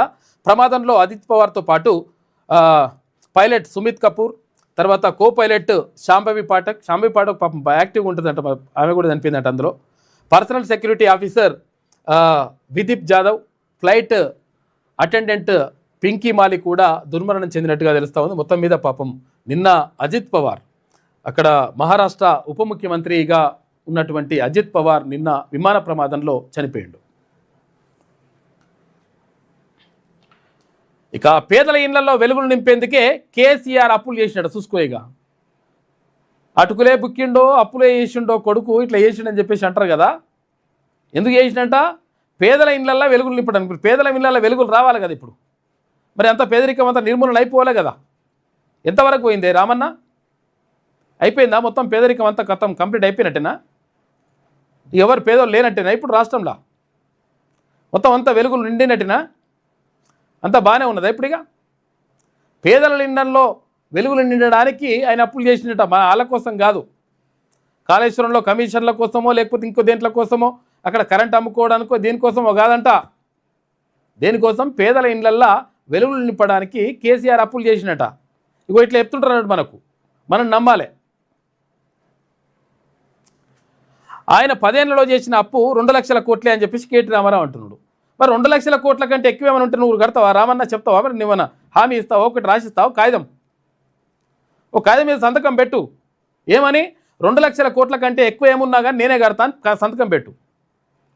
ఉన్నాయేమో మరి మీ దగ్గర, ఉండొచ్చు, ఉంటే మరి సంతకం పెడితే మంచిగా ఉంటుంది. ఇది చెప్తే నిజంగా అసలు యాక్చువల్గా దేంతో ఉన్న వాళ్ళని కూడా అర్థం కాదు. 8 లక్షల కోట్ల రూపాయల అప్పాయి మొత్తం క్లియర్గా లెక్కలన్నీ బయట బరాబర్ ఉంటే వీళ్ళు ఎఫ్ఆర్బిఎం తర్వాత అవి కాకుండా ఇంకా ఇష్టం వచ్చిన లెక్కలు అంటే ప్రత్యేక కార్పొరేషన్లు ఏర్పాటు చేసి, కాళేశ్వరం కార్పొరేషన్, ఇక్కడ కార్పొరేషన్, ఆ కార్పొరేషన్, ఈ కార్పొరేషన్, మన్ను మశాడం కలిపి 8 లక్షల కోట్ల రూపాయలు అప్పు చేసి పెట్టి ఇప్పుడేమో 2 లక్షల కోట్లే ఉందంటూ చెప్తున్నాడు రామన్న. మరి నువ్వు జగన్నాథ్ ఉంటావా? నువ్వు ఉండరాదే. మరి ఇప్పుడు ఏమవుతుందంటే ఇప్పుడు ఈ 8 లక్షల కోట్లు అనేమో అందరూ అంటున్నారు కదా, అది తప్పుడు లెక్కలు అనుకుందాం. ఆ 2 లక్షల కోట్లు ఏమైనా ఉంటే ఈ రాష్ట్ర ప్రజలు కట్టుకుంటారు. ఇక ఇంకేం చేస్తారు కర్మ. కానీ కాకపోతే మిగతా ఏమైనా ఉంటే నువ్వే కట్టుకో. నువ్వు కట్టుకుంటా, నువ్వు రాసి ఒక కాగితం రాసి.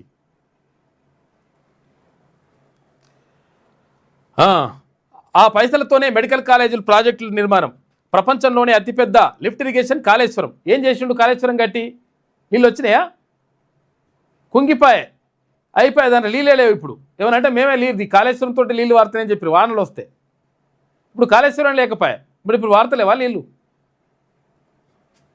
జిల్లాకు మెడికల్ కాలేజీ పెట్టిండు సీఎం రేవంత్. ఇప్పటికే 2.50 లక్షల కోట్ల రూపాయలు, 2,50,000 కోట్ల రూపాయలు అప్పు చేసిండు. జనానికి శటకోపం పెట్టిండని ఫైరు. ఆయన చేసిండు, మీరు చేసిండ్రు, ఇప్పుడు తర్వాత ఇప్పుడున్న ముఖ్యమంత్రి కూడా చేస్తుండ్రు. ఇప్పుడున్న ముఖ్యమంత్రి ఏమంటుండు, అలా అప్పు చేసిపోయారు కాబట్టి ఆ అప్పులకు మిత్తిలు కడతానికి పరిచయం అవుతుందిరా నాయన అని చెప్పేసి ఇప్పుడున్న ముఖ్యమంత్రి చెప్తున్నాడు. ఎవరు బాధ వాళ్ళు చెప్తున్నారు, కానీ ప్రజల బాధ పట్టించుకుంటాడు వాడు, అది ఇంపార్టెంట్ కదా. రాష్ట్రాన్ని కేసీఆర్ అప్పుల పాలు చేశారంటూ కాంగ్రెస్ నాయకులు దుర్మార్గమైన ప్రచారం చేశారని, కానీ పేదల ఇళ్లలో వెలుగులు నింపేందుకే కేసీఆర్ అప్పులు చేశారని బీఆర్ఎస్ వర్కింగ్ ప్రెసిడెంట్ కేటీఆర్ అన్నారు. కేసీఆర్ 6 లక్షల కోట్ల రూపాయలు అప్పు చేసిండని ఒకరంటే, ఇంకొకరు 7 లక్షల కోట్లని, సీఎం ఏమో 8 లక్షల కోట్లని పచ్చి అబద్ధాలు చెప్పారు. 10 ఏళ్లలో కేసీఆర్ చేసిన అప్పు కేవలం 2 లక్షల కోట్లేనని కేంద్రం ఆర్బీఐ లెక్కలతో సహా చెప్పాయి అని చెప్పారు. అయితే ఇక్కడ ఏమైంది, ఇక్కడ సీఎం రేవంత్ రెడ్డి ఇప్పటికే 2,50,000 కోట్ల రూపాయలు అప్పు చేసినని మండిపడ్డారు. సరే, ఈయన చేసినని మండిపడుతున్న మంచిగా ఉన్నది, కానీ రామన్న ఓ పని చేయి, నువ్వు నిజంగా ఒకవేళ మరి వీళ్ళంతా అబద్ధం చెప్తున్నట్టున్నారు, ఈ 2 లక్షల కోట్లు కాకుండా మిగతా ఏమున్నా నేను కడతాను ఒకటి రాసి రాదు పేపర్, అయిపోతుంది, లెక్క మొత్తం సాఫ్ అయిపోతుంది. ఇట్లా చెప్తారు అబద్ధాలు ఈజీగా. అవినీతికి తావులేదు. కాకపోతే ఇప్పుడు ఏంటంటే, ఇప్పుడు ఆయన రామన్న ఇప్పుడు ఏం మాట్లాడతాడు, ఇప్పుడు బీసీ రిజర్వేషన్ గురించి కానీ, మున్సిపల్ ఎన్నికల్లో బీసీలకు రిజర్వేషన్లు ఏమైనాయి, కాంగ్రెస్ పార్టీ హామీ ఇచ్చా కదా, ఆ హామీ ఏమైంది, మరి నిజంగా ఇస్తున్నదా, బీసీలకు అన్యాయం చేస్తుందా అనే ఆ మాట మాట్లాడాడు ఆయన. ఆయనకు అట్లుండదు లెక్క, ఆయన ఎజెండా వేరే ఉంటుంది.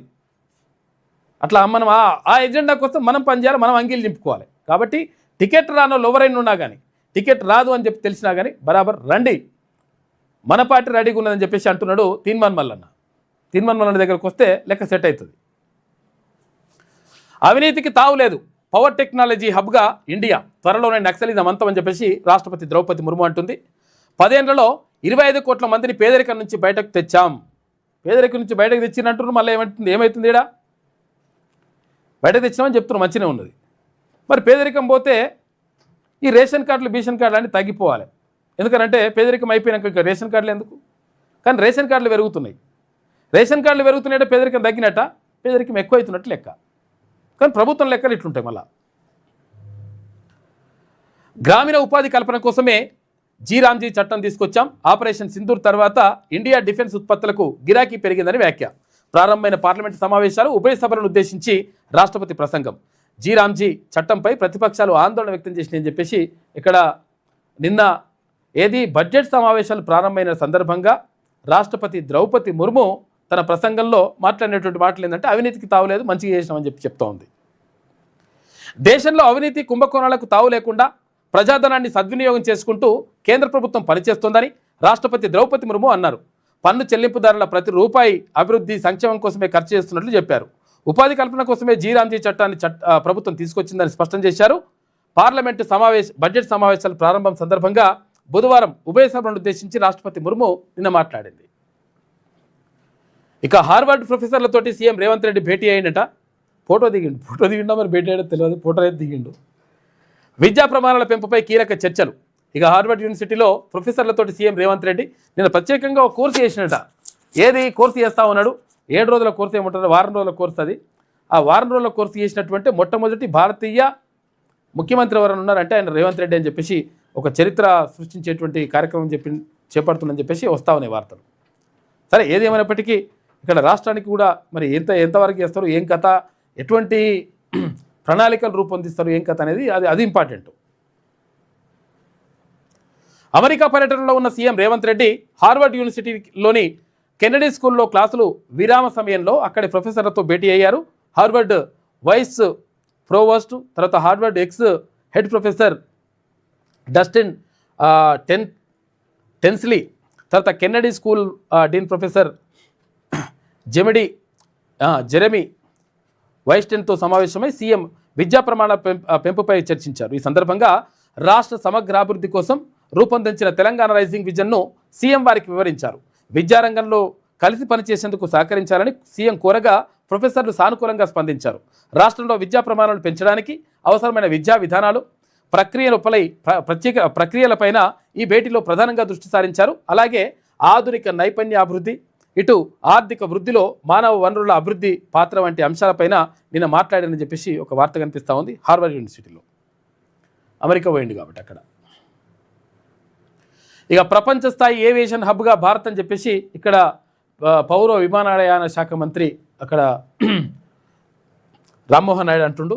వచ్చే 10 ఏళ్లలో సివిల్ ఏవియేషన్ ఎగుమతులు. రామ్మోహన్ నాయుడు యువతకు భారీగా ఉద్యోగాలు వస్తాయని వెల్లడి. బేగంపేట ఎయిర్పోర్ట్లో వింగ్స్ ఇండియా ఎగ్జిబిషన్ ప్రారంభించారు. రేపు ఎల్లుండి, ఇవాళ ఉండదంట ప్రజలకు అనుమతి, రేపు ఎల్లుండి ఉంటుంది. మొత్తం కూడా విమాన విన్యాసాలు అవన్నీ కూడా ఉంటాయి. వెళ్ళొచ్చు రేపు ఎల్లుండి. టికెట్ ఇట్లా తీసుకోలేము మరి. మున్సిపాలిటీలో లోకల్ పొత్తులు. ఇక స్థానిక పరిస్థితులను బట్టి ఎక్కడికక్కడే నిర్ణయాలు. హైకమాండ్ స్థాయిలో పొత్తులపై తేల్చని ప్రధాన పార్టీలు. కొన్ని చోట్ల లెఫ్ట్ పార్టీలతో కాంగ్రెస్ పొత్తు చూసుకోయిగా. పొత్తులు ఎట్టుంటే డిఫరెంట్గా ఉంటుందంట. ఇంకొన్ని చోట్ల బీజేపీ సిపిఎం చూసుకోయిగా, లెఫ్ట్ పార్టీ రైట్ పార్టీ. తర్వాత టీడీపీతో బీఆర్ఎస్ జట్టు. నామినేషన్లు మొదలు కావడంతో అభ్యర్థుల ఎంపిక స్పీడప్ చేస్తున్నారట. అధికార పార్టీలో రంగంలోకి ఇన్ఛార్జ్ మంత్రులు. ఇక వచ్చే నెల 2 నుంచి బీఫామ్లు ఇచ్చేందుకు కాంగ్రెస్ ఏర్పాట్లు చేస్తుందట. బీఆర్ఎస్ బీజేపీలో తుది దశకు చేరినటువంటి అభ్యర్థుల ఎంపిక. అభ్యర్థులు ఎవరో తేల్చకపోవడంతో పెద్ద సంఖ్యలో నామినేషన్లు వేస్తున్న ఆశావాహులు. మాకు కూడా టికెట్ వస్తుందని చెప్పేసి ఆశతోటే వేస్తున్నట. ఎవరు నామినేషన్లు వేస్తున్నట. మున్సిపల్ ఎన్నికల్లో లోకల్ పొత్తులు పొడుస్తున్నాయి. అయితే హైకమాండ్ స్థాయిలో పొత్తులపై ఏటూ తేల్చని ప్రధాన పార్టీలు, ఆయా కార్పొరేషన్లు, మున్సిపాలిటీల్లో స్థానిక పరిస్థితులను బట్టి ఎక్కడికక్కడ పొత్తులపై నిర్ణయం తీసుకుంటున్నాయి. అధికార పార్టీ కొన్ని చోట్ల సిపిఐతో, ఇంకొన్ని చోట్ల సిపిఎంతో జట్టు కడుతుంటే, బీఆర్ఎస్ కొన్ని చోట్ల బీజేపీతో, ఇంకొన్ని చోట్ల సిపిఎం టీడీపీతో పొత్తులు పెట్టుకుంటోంది. కాగా ఈసారి ఒంటరి పొరకు సిద్ధమవుతున్నటువంటి మజ్లిస్ పార్టీ ముస్లిం మైనారిటీల ప్రభావం ఎక్కువగా ఉన్నటువంటి కరీంనగర్, నిజామాబాద్ కార్పొరేషన్లతో పాటు బోధన్, బైన్సా లాంటి మున్సిపాలిటీలపై కన్నేసింది.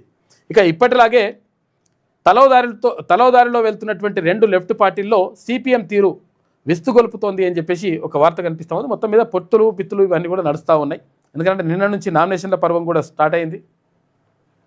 అదే చాలామందికి కొంతమంది అడుగుతూ ఉన్నారు, అంటే అసలు యాక్చువల్గా ఏది మున్సిపాలిటీలు అంటే ఏంటిది, కార్పొరేషన్లు అంటే ఏంటిది? 116 మున్సిపాలిటీలకు తర్వాత 7 కార్పొరేషన్లకు ఎన్నికలు జరుగుతున్నాయి కదా. కార్పొరేషన్ అంటే ఏంటిది, మున్సిపాలిటీ అంటే ఏంటిది? మున్సిపాలిటీ అంటే ఏంటిది అంటే, మున్సిపాలిటీ అంటే పట్టణం, అంటే పురపాలక సంస్థ అంటాం కదా. పురపాలక సంస్థ అంటేనేమో మున్సిపాలిటీ.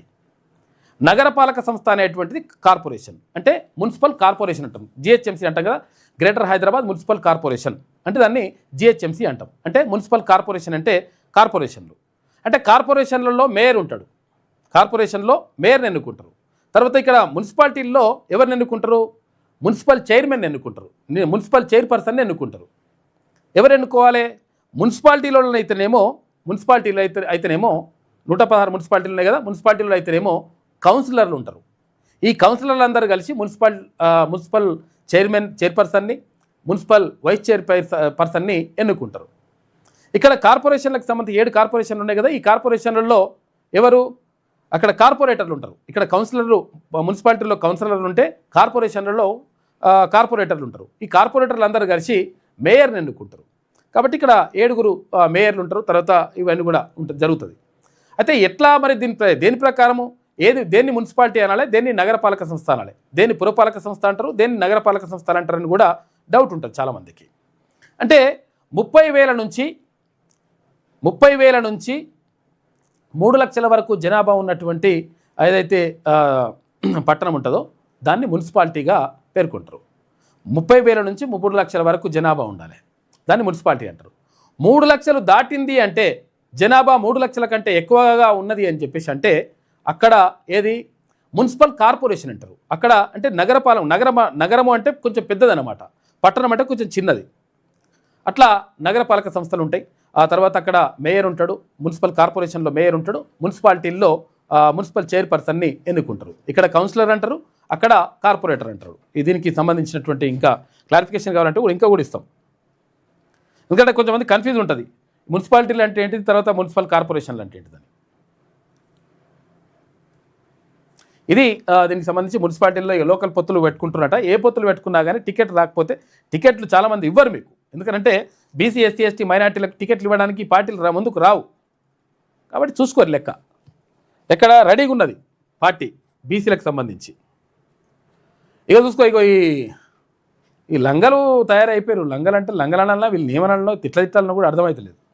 వేస్ట్ ఫెలోస్, మనుషులు కూడా కాదు వీళ్ళు, పశువుల కంటే హీనం, దుర్మార్గులు. అంటే తయారు కావడానికి కూడా సమాజము, తల్లిదండ్రులు, తర్వాత ఇదంతా కూడా వ్యవస్థ కూడా కారణమే. లవ్ మ్యారేజ్కి ఒప్పుకోలేదని పేరెంట్స్ని చంపేసిన బిడ్డ, తల్లిదండ్రులు చంపిందట బిడ్డ, సుఖమైన బిడ్డ ఇది, వేస్ట్ ఫెలో. తల్లిదండ్రులకి ఏం చేస్తా అంటే ఇవే నర్సు చదువు చదివిపించారు పాపం. మా తల్లిదండ్రులు కష్టపడి నర్సో బిర్సో అవుతుంది, ఇదేమో దేశాన్ని ఉద్ధరిస్తుందని చెప్పేసి చదివిపిస్తే ఇంజక్షన్లు ఇచ్చేసేది ఏదో ఇచ్చేది ఇష్టం వచ్చిన డోస్ ఇచ్చి కావాలని చెప్పేసి తల్లిదండ్రులు ఇద్దరిని చంపేసి అంతా లేచిపోదామని ప్లాన్ చేసిందట. అరే ఇద్దరు ఒకసారి చచ్చిపోయారు, ఎట్లా చచ్చిపోయారని చెప్పేసి అనుమానం వ్యక్తం చేసి వాళ్ళ అన్న తర్వాత వాళ్ళ అక్కలకి ఇట్లా చూసి ఏమైంది అసలే అని చెప్పేసి ఓ పోలీస్ స్టేషన్లో కంప్లైంట్ చేస్తే పోలీసులు మొత్తం ఎంక్వైరీ చేస్తే విషయం అంతా బయటపడ్డది. ఈ లంగాపూరి చేసింది ఇది అని. దాన్ని ఏమంటారో కూడా అర్థం కాదు. ఇక తల్లిదండ్రులు చంపేసి అంటే చాలామంది ఏం చేస్తుంటారంటే మాకేమైతుంది, మనం నైతిక విలువలు భౌతిక విలువలు తెలియకపోతే ఏమవుతుంది, ఓ సమాజానికి నష్టం జరుగుతుంది అనుకుంటుంది. సమాజానికి కాదు, మనకే నష్టం జరుగుతుంది. పిల్లలని గారాభంగా పెంచడం కాదు, గౌరవంగా పెంచాలి. వాళ్ళకి మంచి ఏంది చెడు ఏంది అసలు యాక్చువల్గా ఏది నైతికత ఏది కాదు, ఏది మంచిది ఏది కాదు అని చెప్పేసి ఇవన్నీ కూడా చెప్పాలి. ఏం కాదులే అనుకుంటే ఇట్లా అవుతుంది పరిస్థితి. కొంతమంది అట్లా అనుకుంటారు, చాలామంది కూడా ఏ తల్లిదండ్రులు కూడా అట్లా కోరుకోరు, మంచిగా కావాలని కోరుకుంటారు, మంచిగా ఉండాలని కోరుకుంటారు ఏ తల్లిదండ్రులైనా. కాకపోతే ఏంటంటే ఇక మాకేం కాదులే ఏమన్నా కానిలే సమాజం మీద వదిలేస్తామని చెప్పేసి అనుకుంటే పిల్లగాడైనా పిల్లైనా, పిల్లడు ప్రాణాలు తీసింది ఇటువంటి వేస్ట్ ఫెలో. దాన్ని ఏమనాలో కూడా అర్థమవుతలేదు. లవ్ మ్యారేజ్ ఒప్పుకోలేదని చెప్పేసి తల్లిదండ్రులకు ఇంజక్షన్ ఇచ్చి చంపేసి ఇద్దరిని.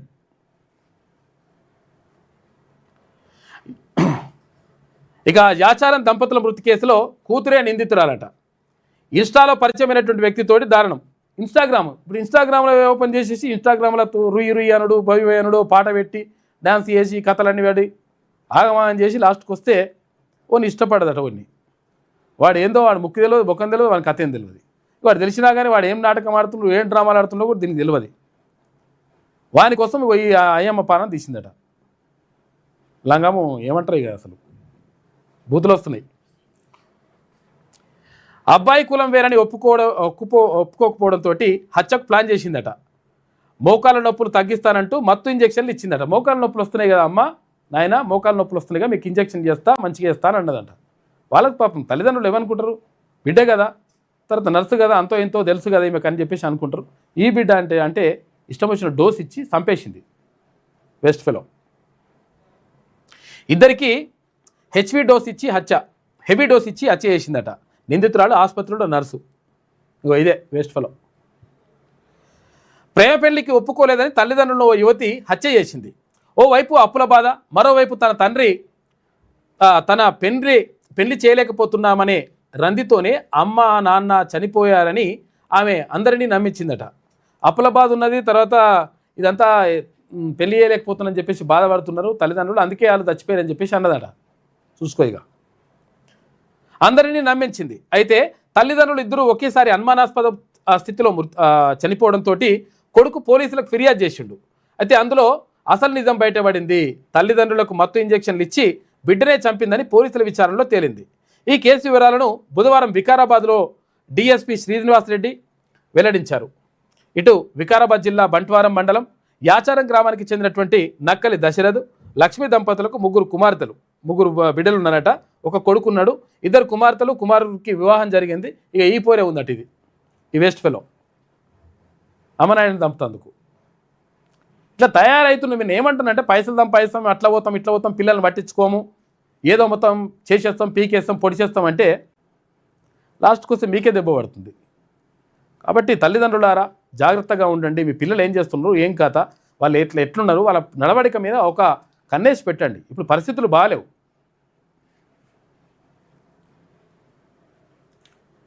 పీకే జీవితం, నీది జీవితం కూడా వీకే. మంచి పని అయింది. ఇప్పుడు మంచి పని ఎట్లా అంటాము కానీ పాపం వాళ్ళ ప్రాణాలు తీస్తేవి కానీ వేస్ట్ ఫెలో కనిపించినందుకు. ఇక ఇంటర్ స్టూడెంట్లకు వెల్కమ్ కిట్ అంట. కాలేజీ తెరిచిన రోజే బుక్స్, యూనిఫామ్, నోట్ బుక్స్ ఇస్తారట. ఎందుకంటే ప్రభుత్వ కళాశాలలలో చేరాలని మంచి పని చేస్తారు. ఇది పేద విద్యార్థులపై ఆర్థిక భారాన్ని తగ్గించేందుకే ఈ నిర్ణయం. వచ్చే ఏడాది ఫస్ట్ ఇయర్లో 1,20,000 మంది అడ్మిషన్లే టార్గెట్ పెట్టిరంట. టార్గెట్ పెట్టిన మంచిగానే ఉన్నది, కొంచెం మంచిగానే చదువు చెప్తారు. కాకపోతే ఇంకా కొంచెం మెరుగుపరచండి. ఇంకా ఇక మున్సిపల్ ఎన్నికలు వచ్చినాయని చెప్పేసి ఎవరి కాలమే పడితే వాళ్ళ కాలమే డై కొడతారు. ఇప్పుడు నాయకులు కొంతమంది పోయి డై కొట్టిండట. డై కొడితే సార్ ఆమె మా అత్తమ్మ గారు చుట్టం చూపుగా వచ్చింది, ఆమె ఓటు లేదని చెప్పి ఇక్కడ లేస్తారని చెప్పేసి అన్నాడట. అయ్యో అనవసరంగా పడితే కానీ మనవాడు అనుకున్నాడు. ఇది ఎట్టుంటుంది కథ. ఇది వెలుగులో ఉన్నటువంటి ప్రధాన కథనాలు అయితే ఒకసారి విజయక్రాంతి చూద్దాం. భక్తజన సంద్రం, మేడారంలో తొలిఘట్టం, గద్దెలపైకి సారలమ్మ, పగిడిద్దరాజు, ఇటు గోవిందరాజు.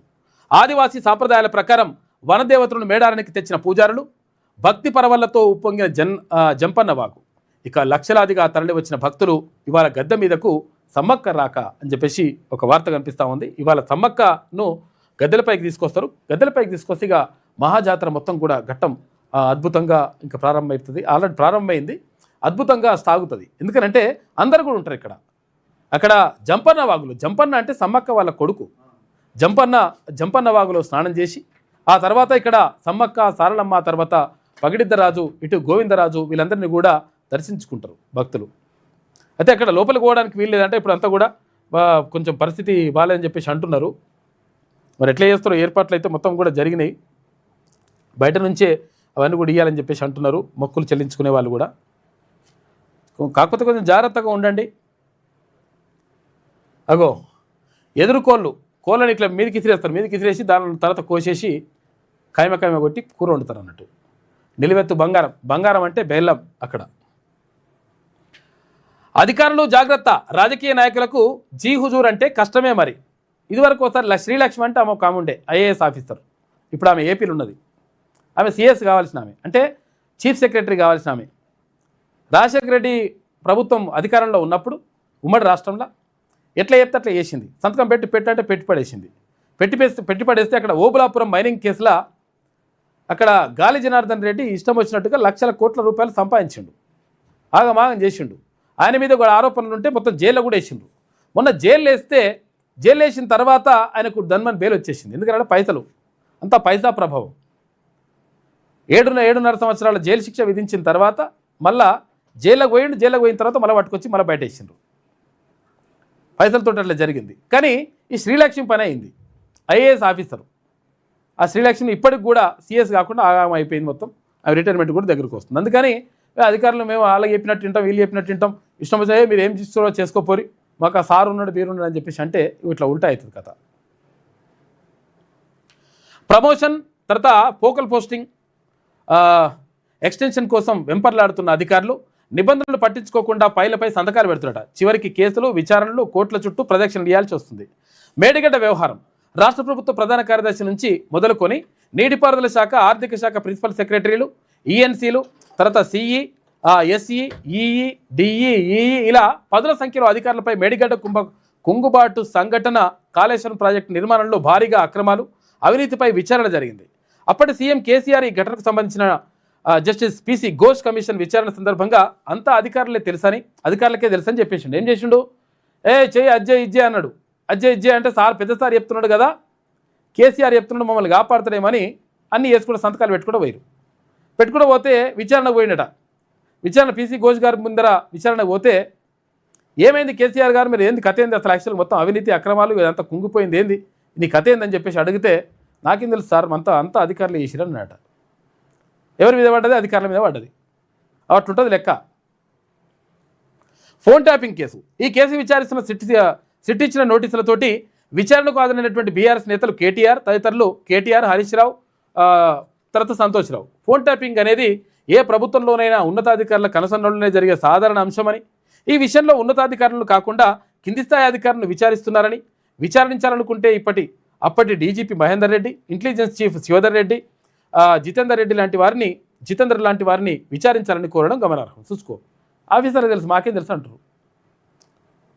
సింగరేణిలో టెండర్ గోల్మాల్, తాజాగా జరిగినటువంటి ఈ సంఘటనలోనూ డిప్యూటీ సీఎం బట్టి విక్రమార్క విలేకరుల సమావేశంలో మాట్లాడుతూ ఒక మీడియా సంస్థ చైర్మన్ ఇంత కూడా జ్ఞానం లేకుండా రాశారు. నిబంధనలు, రూల్స్ మంత్రులకు ఏం తెలుసు, అధికారులకే తెలుసు అని చెప్పేసి అన్నాడు. లాస్ట్కి వస్తే ఏడిపోతే అధికారుల మీద పడుతుంది లెక్క. కాబట్టి అధికారులు జాగ్రత్తగా ఉంటే మంచిగా ఉంటుంది. ఇష్టం వచ్చినట్టు సంతకాలు పెడతాం, మేము ఏం చేస్తాం, సార్ చూసుకుంటాడంటే సార్ మీ పని చేస్తాడు టైం వస్తే.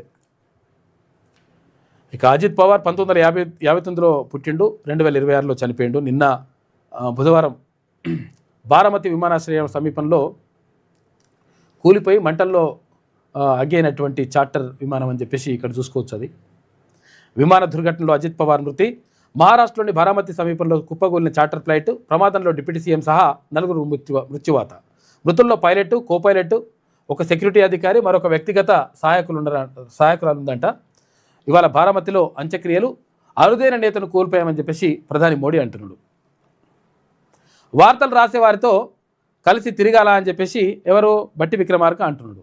మేము అందరం కలిసి మంత్రులం బింత్రులం అందరం కలిసి కూర్చుంటే అట్టెట్ట రాస్తారా నాయన అని చెప్పేసి నమస్తే తెలంగాణ కథనాలు వస్తే మీతో తిరగాల మేము మంత్రులమందరం కూర్చొని మాట్లాడుకుంటే తప్ప అని చెప్పేసి అడిగిండు నిన్న బట్టి విక్రమార్క. 30న రండి పార్టీ ఫిరాయింపు పిటిషన్పై ఎమ్మెల్యే దానంకు స్పీకర్ నోటీసులు ఇచ్చిండు. ఎందుకంటే అక్కడ సుప్రీంకోర్టు గడువు ముగుస్తూ ఉంది. నేను బీఆర్ఎస్కు రాజీనామా చేయలేదని చెప్పేసి దానం నాగేందర్ అంటుండట. రాజీనామా చేయలేదు కానీ ఆధారాలు ఉన్నాయి కానీ దానమన్నా ఆధారాలు లేవా? నువ్వు బీఆర్ఎస్ పార్టీ నుంచి పోటీ చేసి గెలిచి ఎమ్మెల్యే అయినవు ఎక్కడ? ఖైరతాబాద్ నియోజకవర్గానికి. తర్వాత ఏమైంది? సికింద్రాబాద్ ఎంపీగా పోటీ చేసి ఏ పార్టీ నుంచి పోటీ చేసినావు? కాంగ్రెస్ పార్టీ నుంచి పోటీ చేసినావు. ఇక పీరాయించనట ఇప్పుడు బీఆర్ఎస్లో ఉన్నట్ట అట్లా అనుకోవాలన్నా? ఇట్లా ఎందుకు చెప్తారో అర్థం కాదు. మరి ఆయన రాజీనామా చేస్తారని రాజీనామా చేసేసి మళ్ళీ ఏది ఉప ఎన్నికకి వెళ్ళిపోతా అయిపోతుండే. మరి ఇట్లా ఎందుకు చెప్తారో ఏమో తెలియదు. ఇక ఆ పిటిషన్ కొట్టివేయాలి. స్పీకర్కు దానం నాగేందర్ అఫిడవిట్ దాఖలు చేసిండట. ఇదిగో ఎక్సైజ్ స్కామ్, మైక్రో బేవరేజ్ టెండర్లు పంపకాలు. చూసుకో, పంపకాల పైన మీరు తీసుకుర్రని ఆయన అంటే మీరు తీసుకురని చెప్పేసి ఒకరు బయట పెట్టుకుంటారు. బయట పెట్టాలి, ఇట్లా బయట పెడితేనే మంచిగా ఉంటుంది. మొత్తం 110 అప్లికేషన్లలో 25 ముఖ్య నేతకు 21, మంత్రికి 4 టెండర్లు ఇచ్చేందుకు సిద్ధమంట.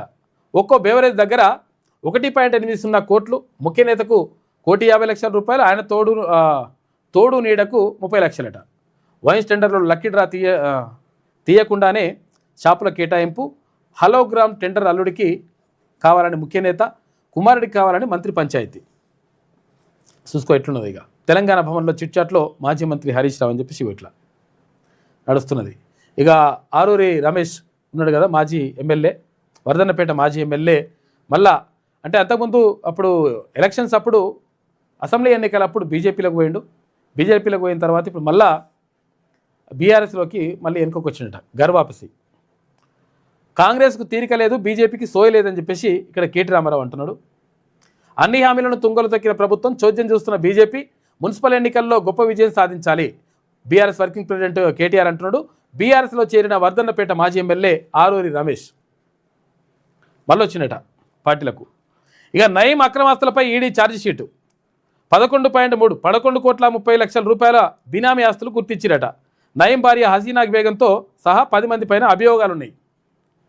11 కోట్లు తెచ్చిరు, లాస్ట్ 11 కోట్ల దాకా తెచ్చిరట. అసలు యాక్చువల్గా లెక్క పెడతందుకు యంత్రాలు కావాలి, లెక్క పెడతందుకు మిషన్లు సరిపోతలేవు, అట్లా ఇట్లా అన్నారు. లాస్ట్కు ఎన్ని పైసలు వచ్చినాయి అంటే 3 లక్షల రూపాయలు ఏమో వచ్చినాయని లెక్క చూపించారు.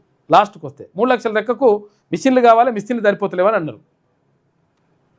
100,000 కోట్ల రూపాయలు వీడి దగ్గర ఉన్నాయని చెప్పేసి ఆరోపణలు ఉండే. మళ్ళా మొత్తం 1,000 కోట్ల రూపాయలకు సంబంధించిన వేల కోట్ల రూపాయలకు సంబంధించినటువంటి దస్తావేజులు కూడా వీడందరి దగ్గర గుంజుకొని వాళ్ళని చంపేసి రకరకాలుగా హింసించి ఇవన్నీ చేసినటువంటి ఆరోపణలు ఉన్నాయి వీడిపైన. అవన్నీ దొరికినాయి అట్లా అన్నారు. అవన్నీ లాస్ట్కి వస్తే ఏం లేదు, 3 లక్షల రూపాయలు 4 లక్షల రూపాయలు దొరికినాయి అని చెప్పేసి మళ్ళీ అట్లా పెట్టారు. ఇప్పుడేమో 11 కోట్లు దొరుకుతాయి, ఏదో ఆస్తులు ఉన్నాయి, అవి ఆ పెళ్ళం పేరు భార్య పేరు మీద అని చెప్పేసి అంటున్నారు. ఏందో మరి కథ, తీస్తే లెక్క తీయాలి. ఇక తల్లిదండ్రులను కడతీర్చిన కుమార్తె, తల్లిదండ్రులు చంపేసింది. ఇక మా తల్లి వేస్ట్ ఫెలో. తన ప్రేమ పెళ్లికి ససేమిరా అన్నందుకు మత్తు ఇంజెక్షన్ ఇచ్చి వికారాబాద్ జిల్లాలో ఘటన. బదిలీని నిలిపేయండి, మింటి కాంపౌండ్ ధర్నాలో విద్యుత్ ఉద్యోగులు చేసి డిమాండ్ చేస్తుంది. విద్యుత్ అధికారులతో ఉద్యోగులు చేసి చర్చలు విఫలమైనవి. రిలే దీక్షలు, నల్ల బ్యాడ్జీలతోటి నిరసన చెప్పినరు అక్కడ విద్యుత్ ఉద్యోగులు. ఇగో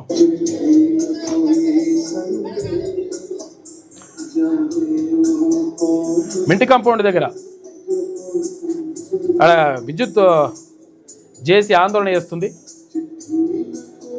మొత్తం 1000 మంది అక్కడికి వెళ్ళేసి చేస్తూ ఉన్నారు.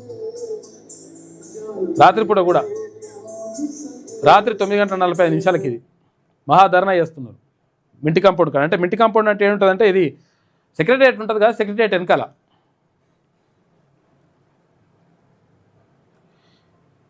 ఇది అగో ఆ ఐఏఎస్ సంబంధం వద్దండి, ఆ నగల షాపు సంబంధం ఓకే చేద్దామని అంటుంది. ఎందుకంటే బంగారం వెండి పెరిగింది కదా రేట్లు, ఐఏఎస్ ఐపీఎస్ కూడా వద్దంటారట. ఏం కావాలి, బంగారం వెండి ఉంటే మంచిగా ఉంటుందని చెప్పి చూస్తున్నట సంబంధాలు. ఇది విజయక్రాంతిలో ఉన్నటువంటి ప్రధాన కథనాలు. అయితే ఒక్కసారి ఈనాడు చూద్దాం. మహావిషాదం, రన్వేపై దిగుతుండగా కూలిన విమానం, మహారాష్ట్ర ఉప ముఖ్యమంత్రి అజిత్ పవార్ దుర్మరణం, మరో 4 మృత్యువాత, బారావతి విమానాశ్రయం వద్ద ఘటన జరిగింది. పొగమంచు కారణంగానే విషాదం అని చెప్పేసి రాష్ట్రపతి తర్వాత ప్రధాని దిగ్భ్రాంతి వ్యక్తం చేసిండ్రు అజిత్ పవార్కు సంబంధించి. పాపం మరాఠ్వాడా గడ్డపై రాజకీయ మాంత్రికుడు, ఎత్తుకు పై ఎత్తులలో వ్యూహ చతురుడు అని చెప్పేసి అజిత్ పవార్ అని చెప్పేసి ఒక ప్రత్యేక కథనం కనిపిస్తూ ఉంది. ఇటు పెను విషాదాలుగా ప్రముఖుల ప్రయాణాలు. వైఎస్ రాజశేఖర రెడ్డి అక్కడ హెలికాప్టర్ ప్రమాదంలో చనిపోయిండు, విమాన ప్రమాదంలో అక్కడ జిఎంసి బాలయోగి చనిపోయిండు, తర్వాత అక్కడ ఏదో ఈమె నటి సౌందర్య, తర్వాత చాలామంది మొత్తం కూడా విమాన ప్రమాదాల్లో చనిపోతూ ఉన్నారు. కాబట్టి జాగ్రత్తగా ఉండాలని చెప్పేసి మరి అంటున్నారు. ఈ టెక్నికల్ ప్రాబ్లమ్స్ ఏందో అవేందో అసలు ఏందో అర్థం కాదు. కూలిన అనంతరం అగ్నికీలల్లో చిక్కుకున్న విమానం అని చెప్పేసి ఇట్లా మంటలు ఆర్పుతున్న అగ్నిమాపక సిబ్బంది, పూర్తిగా ధ్వంసమైన విమానం. అజిత్ పవార్ పాపం చనిపోయింది నిన్న. ఇక విమాన రంగంలో పెట్టుబడులకు సువర్ణ అవకాశం, వింగ్స్ ఇండియా 2026 వేదికగా ప్రధాని పిలుపునిచ్చాడని చెప్పేసి ఒక వార్త కనిపిస్తూ ఉంది. ఇక్కడ ఏది మన బేగంపేట విమానాశ్రయం ఉంది కదా, ఇది సరికొత్త బోయింగ్ 787-9 డ్రీమ్ లైనర్ విమానం అంట. ఎయిర్ ఇండియా బుధవారం బేగంపేటలో ప్రారంభమైనటువంటి వింగ్స్ ఇండియా 2026 ప్రదర్శనలో ఇవి ఆవిష్కరించింది. దేశమే అన్నిటికన్నా మిన్న, భద్రత, ఐక్యత, స్వావలంబనంలో ఒక్కటిగా ఉందాం. కొన్ని అంశాలు విభేదాలకు అతీతం. గాంధీ, నెహ్రూ, అంబేద్కర్ అలాగే విశ్వసించారు. సంస్కరణల ఎక్స్ప్రెస్ పరుగులు తీస్తోంది. ఉభయ సభల సంయుక్త సమావేశంలో రాష్ట్రపతి ముర్ము మాట్లాడింది. నిన్న మొదలైన పార్లమెంటు బడ్జెట్ సమావేశాలు స్టార్ట్ అయినాయి. ఇక నగరపాలికలన్నీ నెగ్గేలా, నగరపాలికలు అంటే ఇవి కార్పొరేషన్లు, తర్వాత మున్సిపాలిటీలు కూడా, పురపాలికలు, నగరపాలికలు. కాంగ్రెస్ ప్రత్యేక దృష్టి, మంత్రులు, ముఖ్య నేతలకు ప్రచార బాధ్యతలు, గెలిపే లక్ష్యంగా పనిచేయాలని ముఖ్య నేతలకు సీఎం పిలుపునిచ్చిందట. ఇక్కడ హార్వర్డ్ యూనివర్సిటీలో వాళ్ళతో కలిసిండు ప్రొఫెసర్లతోటి.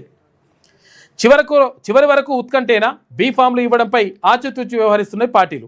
ఆచితూచి వ్యవహరిస్తే బీఫామ్లు ఇస్తేందుకు బీసీ, ఎస్సీ, ఎస్టీ, మైనార్టీలకు సంబంధించి బీఫామ్లు ఇవ్వడానికి అంటే మీకు పార్టీలలో ఎట్లకైనా టికెట్ రావు చూసుకొని, రాకుంటే తిన్మన్మలన రెడీగా ఉన్నాడు ఇవ్వడానికి, గెలుపు గుర్రాలకు ఇవ్వడానికి రెడీగా ఉన్నాడు. కాబట్టి మీరు వచ్చేసేయండి అని చెప్పేసి ఆహ్వానిస్తున్నాడు తిన్మన్మలన్న. నేను ఇప్పటికీ బెరాస సభ్యుడినే, నేను నాది బీఆర్ఎస్ఏ అంటుండే దానం నాగేందర్. పార్టీకి రాజీనామా చేయలేదు, నాపై ఎలాంటి సస్పెన్షన్ బహిష్కరణ ఉత్తర్వులు లేవు. అనర్హత పిటిషన్ అసత్య ఆరోపణే, స్పీకర్కు దానం నాగేందర్ అఫిడవిట్ ఇచ్చిండు. 30న విచారించనున్న సభాపతి అని చెప్పేసి ఒక వార్త కనిపిస్తూ ఉంది. గెలుపు గుర్రాలనే నిలుపుదాం, కార్పొరేషన్లపై భరోసా కార్యనిర్వహణ చేస్తూ ఉందంట, కార్యాచరణ చేస్తూ ఉంది. ఇప్పటికే నిర్వహించిన సర్వేల ఆధారంగా వ్యూహాలు రచిస్తుంది. సర్వేలే ప్రామాణికం, గెలిపే ప్రాధాన్యం, కార్పొరేషన్లపై భాజపా దృష్టి. ఇక మున్సిపల్స్లో తొలి రోజే 902 నామినేషన్లు వచ్చినాయట మున్సిపల్ ఎన్నికలకు సంబంధించి. ఇక అనుమానమే లేదు, అది కల్తీ నెయ్యే. ఏది, శ్రీవారి లడ్డు తిరుమల తిరుపతి దేవస్థానంలో గతంలో కల్తీ నెయ్యి వాడిరని చెప్పేసి ఆరోపణలు ఉన్నాయి. దానిపైన సిట్టు అంటుంది. శ్రీవారి లడ్డు ప్రసాదం తయారీలో వినియోగించారు, అభియోగ పత్రంలో సిట్టు వెల్లడించింది. ఇక H1B వీసాల కొత్త దరఖాస్తులు 2027 మే వరకు నిలిపివేతనంట.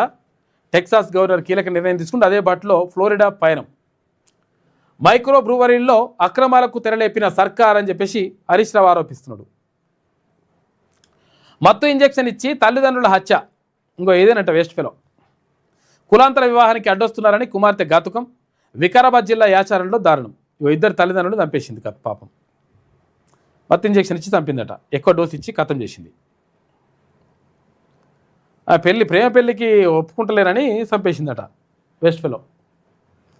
ఒప్పియాలి కానీ ఇట్లా చేస్తారా వేస్ట్, ఇట్లా మరీ దారుణం కాకపోతే. ఇక సారలమ్మ ఆగమనం వచ్చేసింది. సారలమ్మ కన్నెపల్లి నుంచి తీసుకొచ్చిన పూజారులు, మంత్రులు సీతక్క, అడ్డూరి లక్ష్మణ్. ఇటు మేడారంలో గద్దెలపై కొలువైనటువంటి సారలమ్మ, పగిడిద్దరాజు, గోవిందరాజు. సమ్మక్క రాక ఇవాళ ఉన్నది అని చెప్పేసి ఇవాళ వస్తుంది సమ్మక్క. జంపన్న వాగులో నుంచి సారలమ్మను తీసుకొస్తున్న పూజారులు, మంత్రులు సీతక్క, అడ్డూరి లక్ష్మణ్ కుమార్, పోలీసు ఉన్నతాధికారులు కూడా పాల్గొన్నారు అందులో. ఇది ఈనాడులో ఉన్నటువంటి ప్రధాన కథనాలు. అయితే ఒకసారి ఆంధ్రజ్యోతి చూద్దాం. అమెరికాతోనే గాజాలో శాంతి, ఆ దిశగానే కసరత్తు జరుగుతోంది. ఐరాసాలో హమాస్ సంస్థలు చేరాయి, అందుకే దానిని నమ్మటం లేదు. 70,000 పాలస్తీనియన్లు చంపామన్నది అబద్ధం, మాపై దుష్ప్రచారం. హమాస్ను నిర్మూలిస్తాం, పాలస్తీనియన్లకు గొప్ప భవిష్యత్తు కోరుకుంటున్నాం. ఇజ్రాయెల్, భారత్ ఉగ్రవాద పీడిత దేశాలే, కలిసికట్టుగా పనిచేయాలి. మా దేశంలో భారత కంపెనీలకు భారీ అవకాశాలు. ఏపీ, తెలంగాణలో అభివృద్ధికి చేయూతనిస్తాం.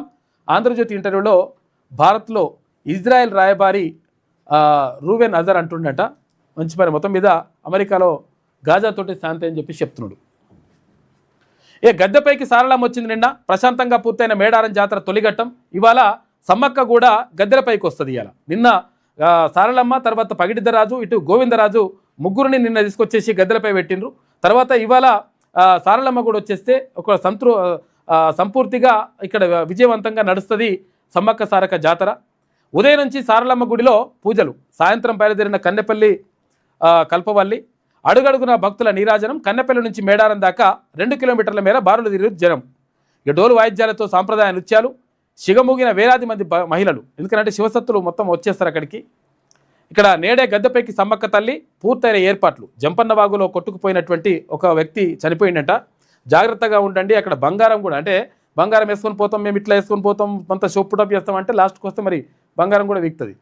కొంతమంది పాపం పోయిందట. ఇందాక మహిళ ఎంత బాధపడుతుందట, 3 తులాల బంగారం పోయిందంటే ఏం చేయాలని అర్థమైతలేని పరిస్థితి ఉన్నది. కాబట్టి జాగ్రత్తగా ఉండండి. మనం భక్తితోటి వెళ్ళాలి, తర్వాత సంతోషంగా ఉండాలి, మంచి జరగాలని కోరుకోవాలి. కానీ ఆడంబరాలు చేసుకుంటే ఆగమవుతుంది కాబట్టి జాగ్రత్తగా ఉండండి. తర్వాత ఇక్కడ ఈ జంపన్న వాగులో కూడా అంటే కొంతవరకు ఇప్పుడు కొంచెం వేగం పెరుగుతుందంట. నీళ్ళు ఎక్కువ వదిలిరు అనమాట. మొన్న కొంచెం తక్కువ ఉండే, ఇప్పుడు ఎక్కువ వదిలిర్రు. కాబట్టి కొంచెం వరకు జాగ్రత్తగా ఉండండి. చిన్నపిల్లల్ని కానీ తర్వాత పెద్దవాళ్ళని కానీ జాగ్రత్త చూసుకోండి. ఇక మహారాష్ట్ర డిప్యూటీ సీఎం అజిత్ పవార్ దుర్మరణం. విమానం కుప్పకూలిన ఘటనలో మృతి. 2 పైలట్లతో పాటు సహాయకుడు, వ్యక్తిగత భద్రతాధికారి, ఇంకా 4 కూడా చనిపోయారట పాపం. ముంబై నుంచి బారామతికి వెళ్తుండగా దుర్ఘటన. బుధవారం ఉదయం 8:45 ప్రమాదం జరిగింది. పొగమంచు కారణంగా రన్వేకు కనబడని ఇబ్బంది. బారామతి విమానాశ్రయంలో ల్యాండింగ్కు ముందు రన్వే మొదట్లో కూలిన విమానం. అయితే చిన్న ఎయిర్ ఫీల్డ్ కావడంతో అందుబాటులో లేని ఇన్స్ట్రుమెంటేషన్స్ సిస్టమ్ అంట. అందుకని స్థానిక పైలట్లతోనే ఎయిర్ ట్రాఫిక్ పర్యవేక్షణ. రాష్ట్రపతి, ప్రధాని, ఇతర ప్రముఖులు దిగ్భ్రాంతి వ్యక్తం చేసిండ్రు. అజిత్ వారసులు ఎవరో, భార్య, కుమారుడా అని చెప్పేసి అక్కడ అజిత్ పవార్ ఎన్సీపీలో పార్టీ విలీనం చేస్తారా లేకపోతే ఏం చేస్తారని చెప్పేసి అడుగుతూ ఉన్నారు. పాపం దారుణం. ప్రియుడితో పెళ్లి వద్దంటున్నదని తల్లిదండ్రుల హత్య. మత్తు ఇంజక్షన్లు ఇచ్చి ప్రాణాలు తీసిన కూతురు. ఇదేం బిడ్డనో ఏమో. రాక్షసి కంటే అన్యాయం. ఇంకా నర్సుగా తాను పనిచేస్తున్న ఆసుపత్రి నుంచి ఇంజక్షన్లు తీసుకొచ్చిందట. ఖాళీ సిరింజులతో బయటపడ్డ ఘోరం. వికారాబాద్ జిల్లా బంట్వారం మండలంలో ఘటన జరిగింది. ఇదే వేస్ట్ ఫెలో. పెద్దలు మందరిస్తున్నారని ప్రేమ జంట ఆత్మహత్య చేసుకున్నది. ఇట్లా కొంతమంది ఉంటే ఇట్లా కొంతమంది. చచ్చిపోవడం ఎందుకు ఆయన చచ్చిపోడు సంపుడు, ఇది ఎప్పుడు కూడా కరెక్ట్ కాదు. ఇంట్లో ఎవరు లేని సమయంలో ఉరేసుకొని బలవన్మరణం. నాగర్ కర్నూలు జిల్లాలో ఘటన. మృతులు 2 మైనర్లేనట, చిన్నపిల్లలు పాపం. ఈ ప్రేమేందో భీమేందో. ఇప్పుడు ఎంత ఇన్స్టాగ్రాము, ఆ గ్రామ్, ఈ గ్రామ్ వచ్చేసి ఫేస్బుక్, ఆగ్బుక్లలో మొత్తం ప్రేమలు ఇవన్నీ నడుస్తూ ఉన్నాయి కథలు. 4 లక్షల కిలో వెండి అయిందట. వెండి ఎంత అయింది? 4 లక్షల రూపాయలు అయిందట. చూసుకోయిగా దన్ పెరిగిపోతుంది లెక్క. 28 రోజులల్లా 1,44,000 రూపాయలు పెరిగిందట. ఏది? వెండి, కిలో వెండికి. బంగారం కాయిన్లు స్టాక్ లేదట. కొన్నాళ్ళుగా బంగారం, వెండి ధరలు పరుగులతోటి కొనుగోలులో పోటీ పడుతున్నారు మొత్తం పబ్లిక్ అంతా. బంగారం రేట్లు, తర్వాత వెండి రేట్లు ఇష్టం వచ్చినట్టుగా పెరుగుతున్నాయి. బీఆర్ఎస్కి నేను రాజీనామా చేయలేదు, ఆ పార్టీ నుంచి నన్ను సస్పెండ్ చేయలే, నేను కాంగ్రెస్లో చేరానని వారి భావన. నాపై దాఖలైన అనర్హత పిటిషన్ చెల్లదు. స్పీకర్కు దానం నాగేందర్ పిటిషన్ ఇచ్చిండట, అఫిడవిట్ ఇచ్చిండు. అయితే రేపు విచారణకు రావాలని చెప్పేసి స్పీకర్ నోటీసులు ఇచ్చారు. సమస్య పరిష్కారానికే పోరాటం. బదిలీ ప్రక్రియను వెంటనే నిలిపివేయాలి. నేటి నుంచి జిల్లా కేంద్రాల్లో రిలే దీక్షలు. ఇక ఎస్పీడీసీఎల్ ఆవరణలో విద్యుత్ ఉద్యోగులు నిన్న ఐక్యవేదిక, ఇందాక చూసినాం కదా, అక్కడ ధర్నా చేశారు, మహాధర్నా. ఉల్లాసంగా, ఉత్సాహంగా హైదరాబాద్లో వింగ్స్ ఇండియా 2026 ప్రదర్శనలు ప్రారంభించిన కేంద్ర మంత్రి రామ్మోహన్ నాయుడు అబ్బురపరిచిన జెఫ్రీస్, సూర్యకిరణ్ బృందాల విన్యాసాలు ఆకట్టుకున్న డ్రైవర్ రహిత ఎయిర్ ట్యాక్సీ నమూనాలు ప్రపంచ విమానయాన కేంద్రంగా భారత్ అని చెప్పేసి ప్రధాని మోడీ అంటున్నాడు. మొత్తం కూడా మంచి అద్భుతంగా ఇట్లా జరుగుతున్నాయి. ఇక్కడ ఏది మన దగ్గరనే ఇక్కడ శంషాబాద్ విమానాశ్రయం కాకుండా ఇప్పుడు మనకు ఇక్కడ ఉంది కదా ఈ విమానాశ్రయం అంటే దీన్ని బేగంపేట విమానాశ్రయంలో ఇక మైక్రో బ్రూవరీస్లో కాంగ్రెస్ స్కామ్ చేసింది. ముఖ్య నేత ఆయన నీడ కోట్ల రూపాయల వసూలు చేసిరని చెప్పేసి ఎవరు హరీష్ రావు ఆరోపిస్తున్నాడు. అనుమతులు ఇవ్వకుంటే వసూళ్ళు అంటారా? మైక్రో బ్రూవరీలపై జీవో నాటిదే. లాటరీ లేకుండానే అనుమతులు, వారి దోపిడీ చూడలేకే పార్టీ నుంచి బయటకు వచ్చా అని చెప్పేసి జూపల్లి కృష్ణారావు అంటుండు. జూపల్లి కృష్ణారావు మీద ఇట్లా వేస్తున్నట్టుండు ఎవరు హరీష్ రావు. పొత్తుకు కొత్తగూడెమే కీలకం. ఇక మున్సిపల్ ఎన్నికల్లో కాంగ్రెస్కు సిపిఐ షరతు పెట్టింది. ఏమని? మాకు మొత్తం కూడా కొత్తగూడెం మొత్తం మాకే ఇవ్వాలని. లేదు మీకు 17 ఇస్తామని చెప్పేసి ఇక్కడ కాంగ్రెస్ పార్టీ అంటుంది. దీంతో ఇప్పుడు లొల్లి నడుస్తుంది.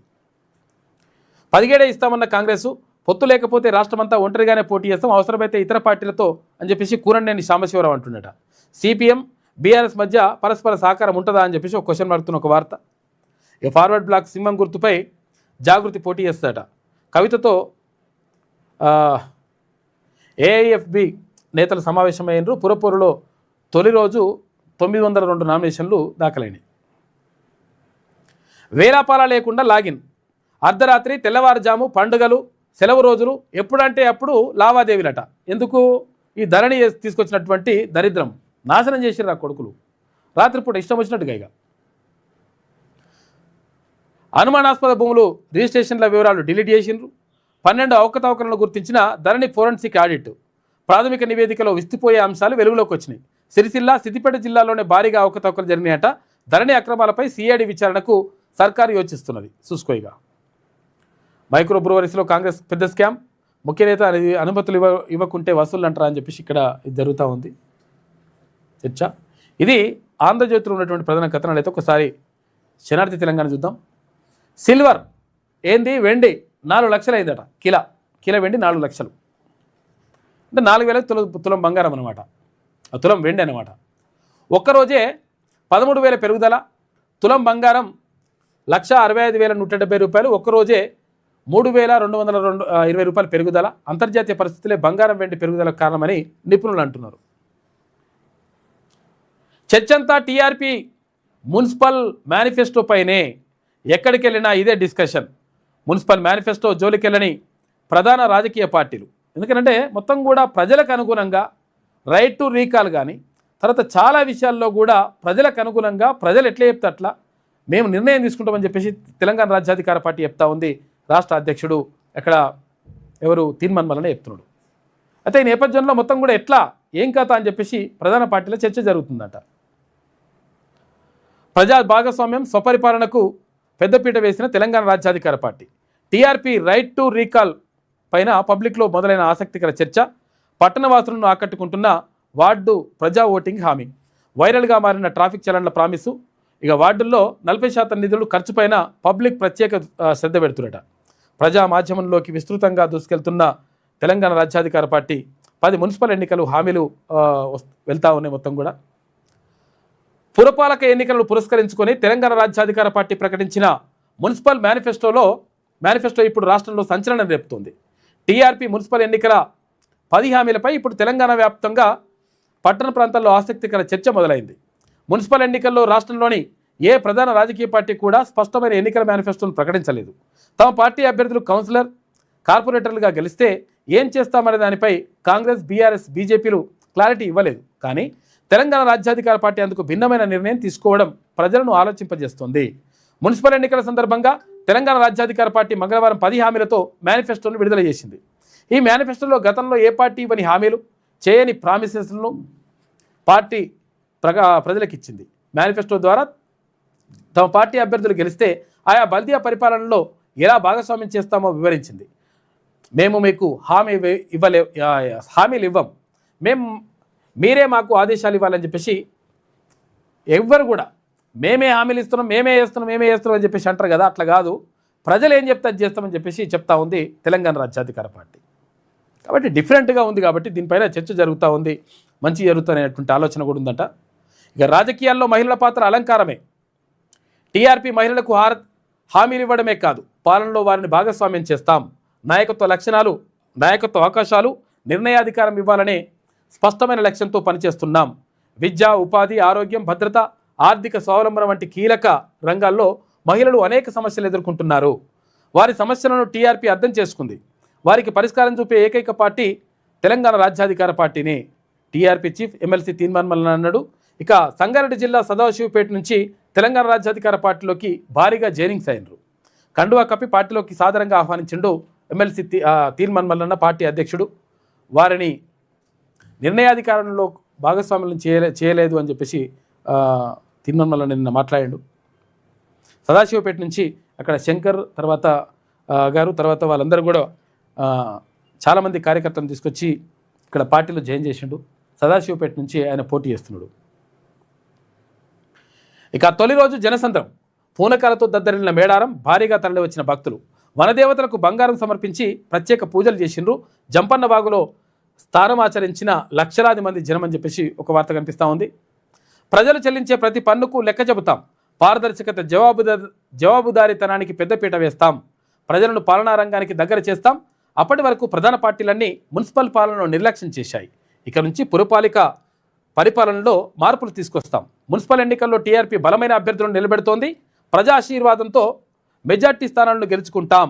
టీఆర్పీ రాష్ట్ర వర్కింగ్ ప్రెసిడెంట్ మాదం రజనీ కుమార్ అంటున్నాడు. ఇక మున్సిపల్ ఎన్నికలను పురస్కరించుకొని ప్రజలకు టీఆర్పీ ఎన్నికల మేనిఫెస్టోను వివరించిండు రజనీ కుమార్. ప్రజలు చెల్లించే ప్రతి పన్నుకు లెక్క చెప్తామని చెప్పేసి ఇక్కడ పార్టీ ప్రధాన కార్యదర్శి చెప్తా ఉన్నాడు, వర్కింగ్ ప్రెసిడెంట్ చెప్తా ఉన్నాడు మాదం రజనీ కుమార్. క్లియర్గా ఇవన్నీ కూడా తీసుకొస్తామని. వికసిత్ భారత్ వైపు దేశం అడుగులు వేస్తోంది. ఇక భారత అభివృద్ధికి 2026 కీలకమని చెప్పేసి రాష్ట్రపతి ద్రౌపది ముర్ము నిన్న బడ్జెట్ ప్రసంగంలో చెప్పింది. ఇతర పార్టీలు హామీలకే పరిమితమయ్యాయి. ఆ పార్టీల హామీలు కాగితాల్లో రాసుకోవడానికే సరిపోతాయి. కానీ తెలంగాణ రాజ్యాధికార పార్టీ ప్రజల చేతుల్లోనే పాలన ఉంచేలా మేనిఫెస్టో రూపొందించింది. మున్సిపల్ ఎన్నికల సందర్భంగా మేనిఫెస్టో రిలీజ్ చేసిండు తీర్మాన్ మల్లన్న. ఇచ్చిన హామీలన్నింటినీ అమలు చేస్తాం. ఉమ్మడి వరంగల్ జిల్లాలోని 13 మున్సిపాలిటీల్లో సత్తా చాటుతాం. టీఆర్పీ ఉమ్మడి వరంగల్ జిల్లా ఇన్ఛార్జ్ పల్లెబోయిన అశోక్ ముదిరాజు అంటా ఉన్నాడు. ఇతర పార్టీలు హామీలకే పరిమితమైతే, కాకపోతే తెలంగాణ రాజ్యాధికార పార్టీ వాటిని అమలు చేసి చూపిస్తుందని చెప్పేసి పల్లెబోయిన అశోక్ ముదిరాజు చెప్తున్నటువంటి మాట. 100% ఈ హామీలను నెరవేరుస్తామని చెప్పేసి చెప్తా ఉన్నారు నాయకులు. మహారాష్ట్ర డిప్యూటీ సీఎం అజిత్ పవార్ దుర్మరణం. ప్రమాదానికి గురైనటువంటి చార్టర్ ఫ్లైట్ బారామతిలో ఎమర్జెన్సీ ల్యాండింగ్ చేస్తుండగా కుప్పకూలింది విమానం. బుధవారం ఉదయం 8:45 ఘోరం జరిగింది. ఇక్కడ అజిత్ పవార్ సహా 5 మృతి. మృతుల్లో 2 పైలట్లు, అధికారికంగా ప్రకటించిన డీజీసీఏ. దిగ్భ్రాంతి వ్యక్తం చేసిన ప్రధాని మోడీ, మహారాష్ట్ర సీఎం ఫడ్నవీస్ తదితరులు. ఇవాళ బారామతిలో అజిత్ పవార్ అంత్యక్రియలుంటాయి. పాపం దారుణం. ఇదిలా ఉంటే ఇంకా సెకండ్ పేజీలో ప్రజలు చెల్లించే ప్రతి పన్నుకు లెక్క చెబుతామని చెప్పేసి మాధవ్ రజనీ కుమార్ అంటున్నారు. ఇక రాజకీయాల్లో మహిళల పాత్ర అలంకారమే కాబట్టి ఇందులో తెలంగాణ రాజ్యాధికార పార్టీలో మంచి అవకాశాలు కల్పిస్తామని చెప్పేసి తీర్మానం మల్లన్న చెప్తున్నాడు. ఇక గ్యాంగ్స్టర్ నయీం కేసులో కీలక పరిణామం చోటు చేసుకుంది. మరి ఏం చేస్తారో చూడాలి, అవి ఎంతవరకు తెస్తారో. కొందరి పోలీసుల తీరు మారడం లేదు. ఇప్పటికీ కొందరు అధికారులు బీఆర్ సయాన్లో పనిచేసినట్లే చేస్తున్నారు. అర్ధరాత్రి అరెస్టుల పేరుతో హడావిడి చేస్తున్నారు. అలాంటి అధికారుల తీరు మారాలి. వారు రాజ్యాంగబద్ధంగా పనిచేస్తేనే మంచిది. హైదరాబాద్ సిపి అనుయాయులపై ప్రతాపం చూపిస్తున్నారు. ఇక కవిత తెలంగాణ ఉద్యమంలోనే బాగా సంపాదించింది. రాష్ట్రం వచ్చాక ఆమె సంపద మరింత పెరిగింది. అప్పట్లో కవిత జిల్లాకు పిఏని పెట్టుకుంది. ఆమె బీఆర్ఎస్లో ఉన్నప్పుడే పార్టీని మట్టి కరిపించింది. కాంగ్రెస్ సీనియర్ నాయకుడు మధు యాష్కి నిన్న మాట్లాడాడు. మహారాష్ట్ర డిప్యూటీ సీఎంకి సంబంధించి వార్త. మెజార్టీ సీట్లు మాయే అని చెప్పేసి అంటున్నాడు డిప్యూటీ సీఎం భట్టి విక్రమార్క.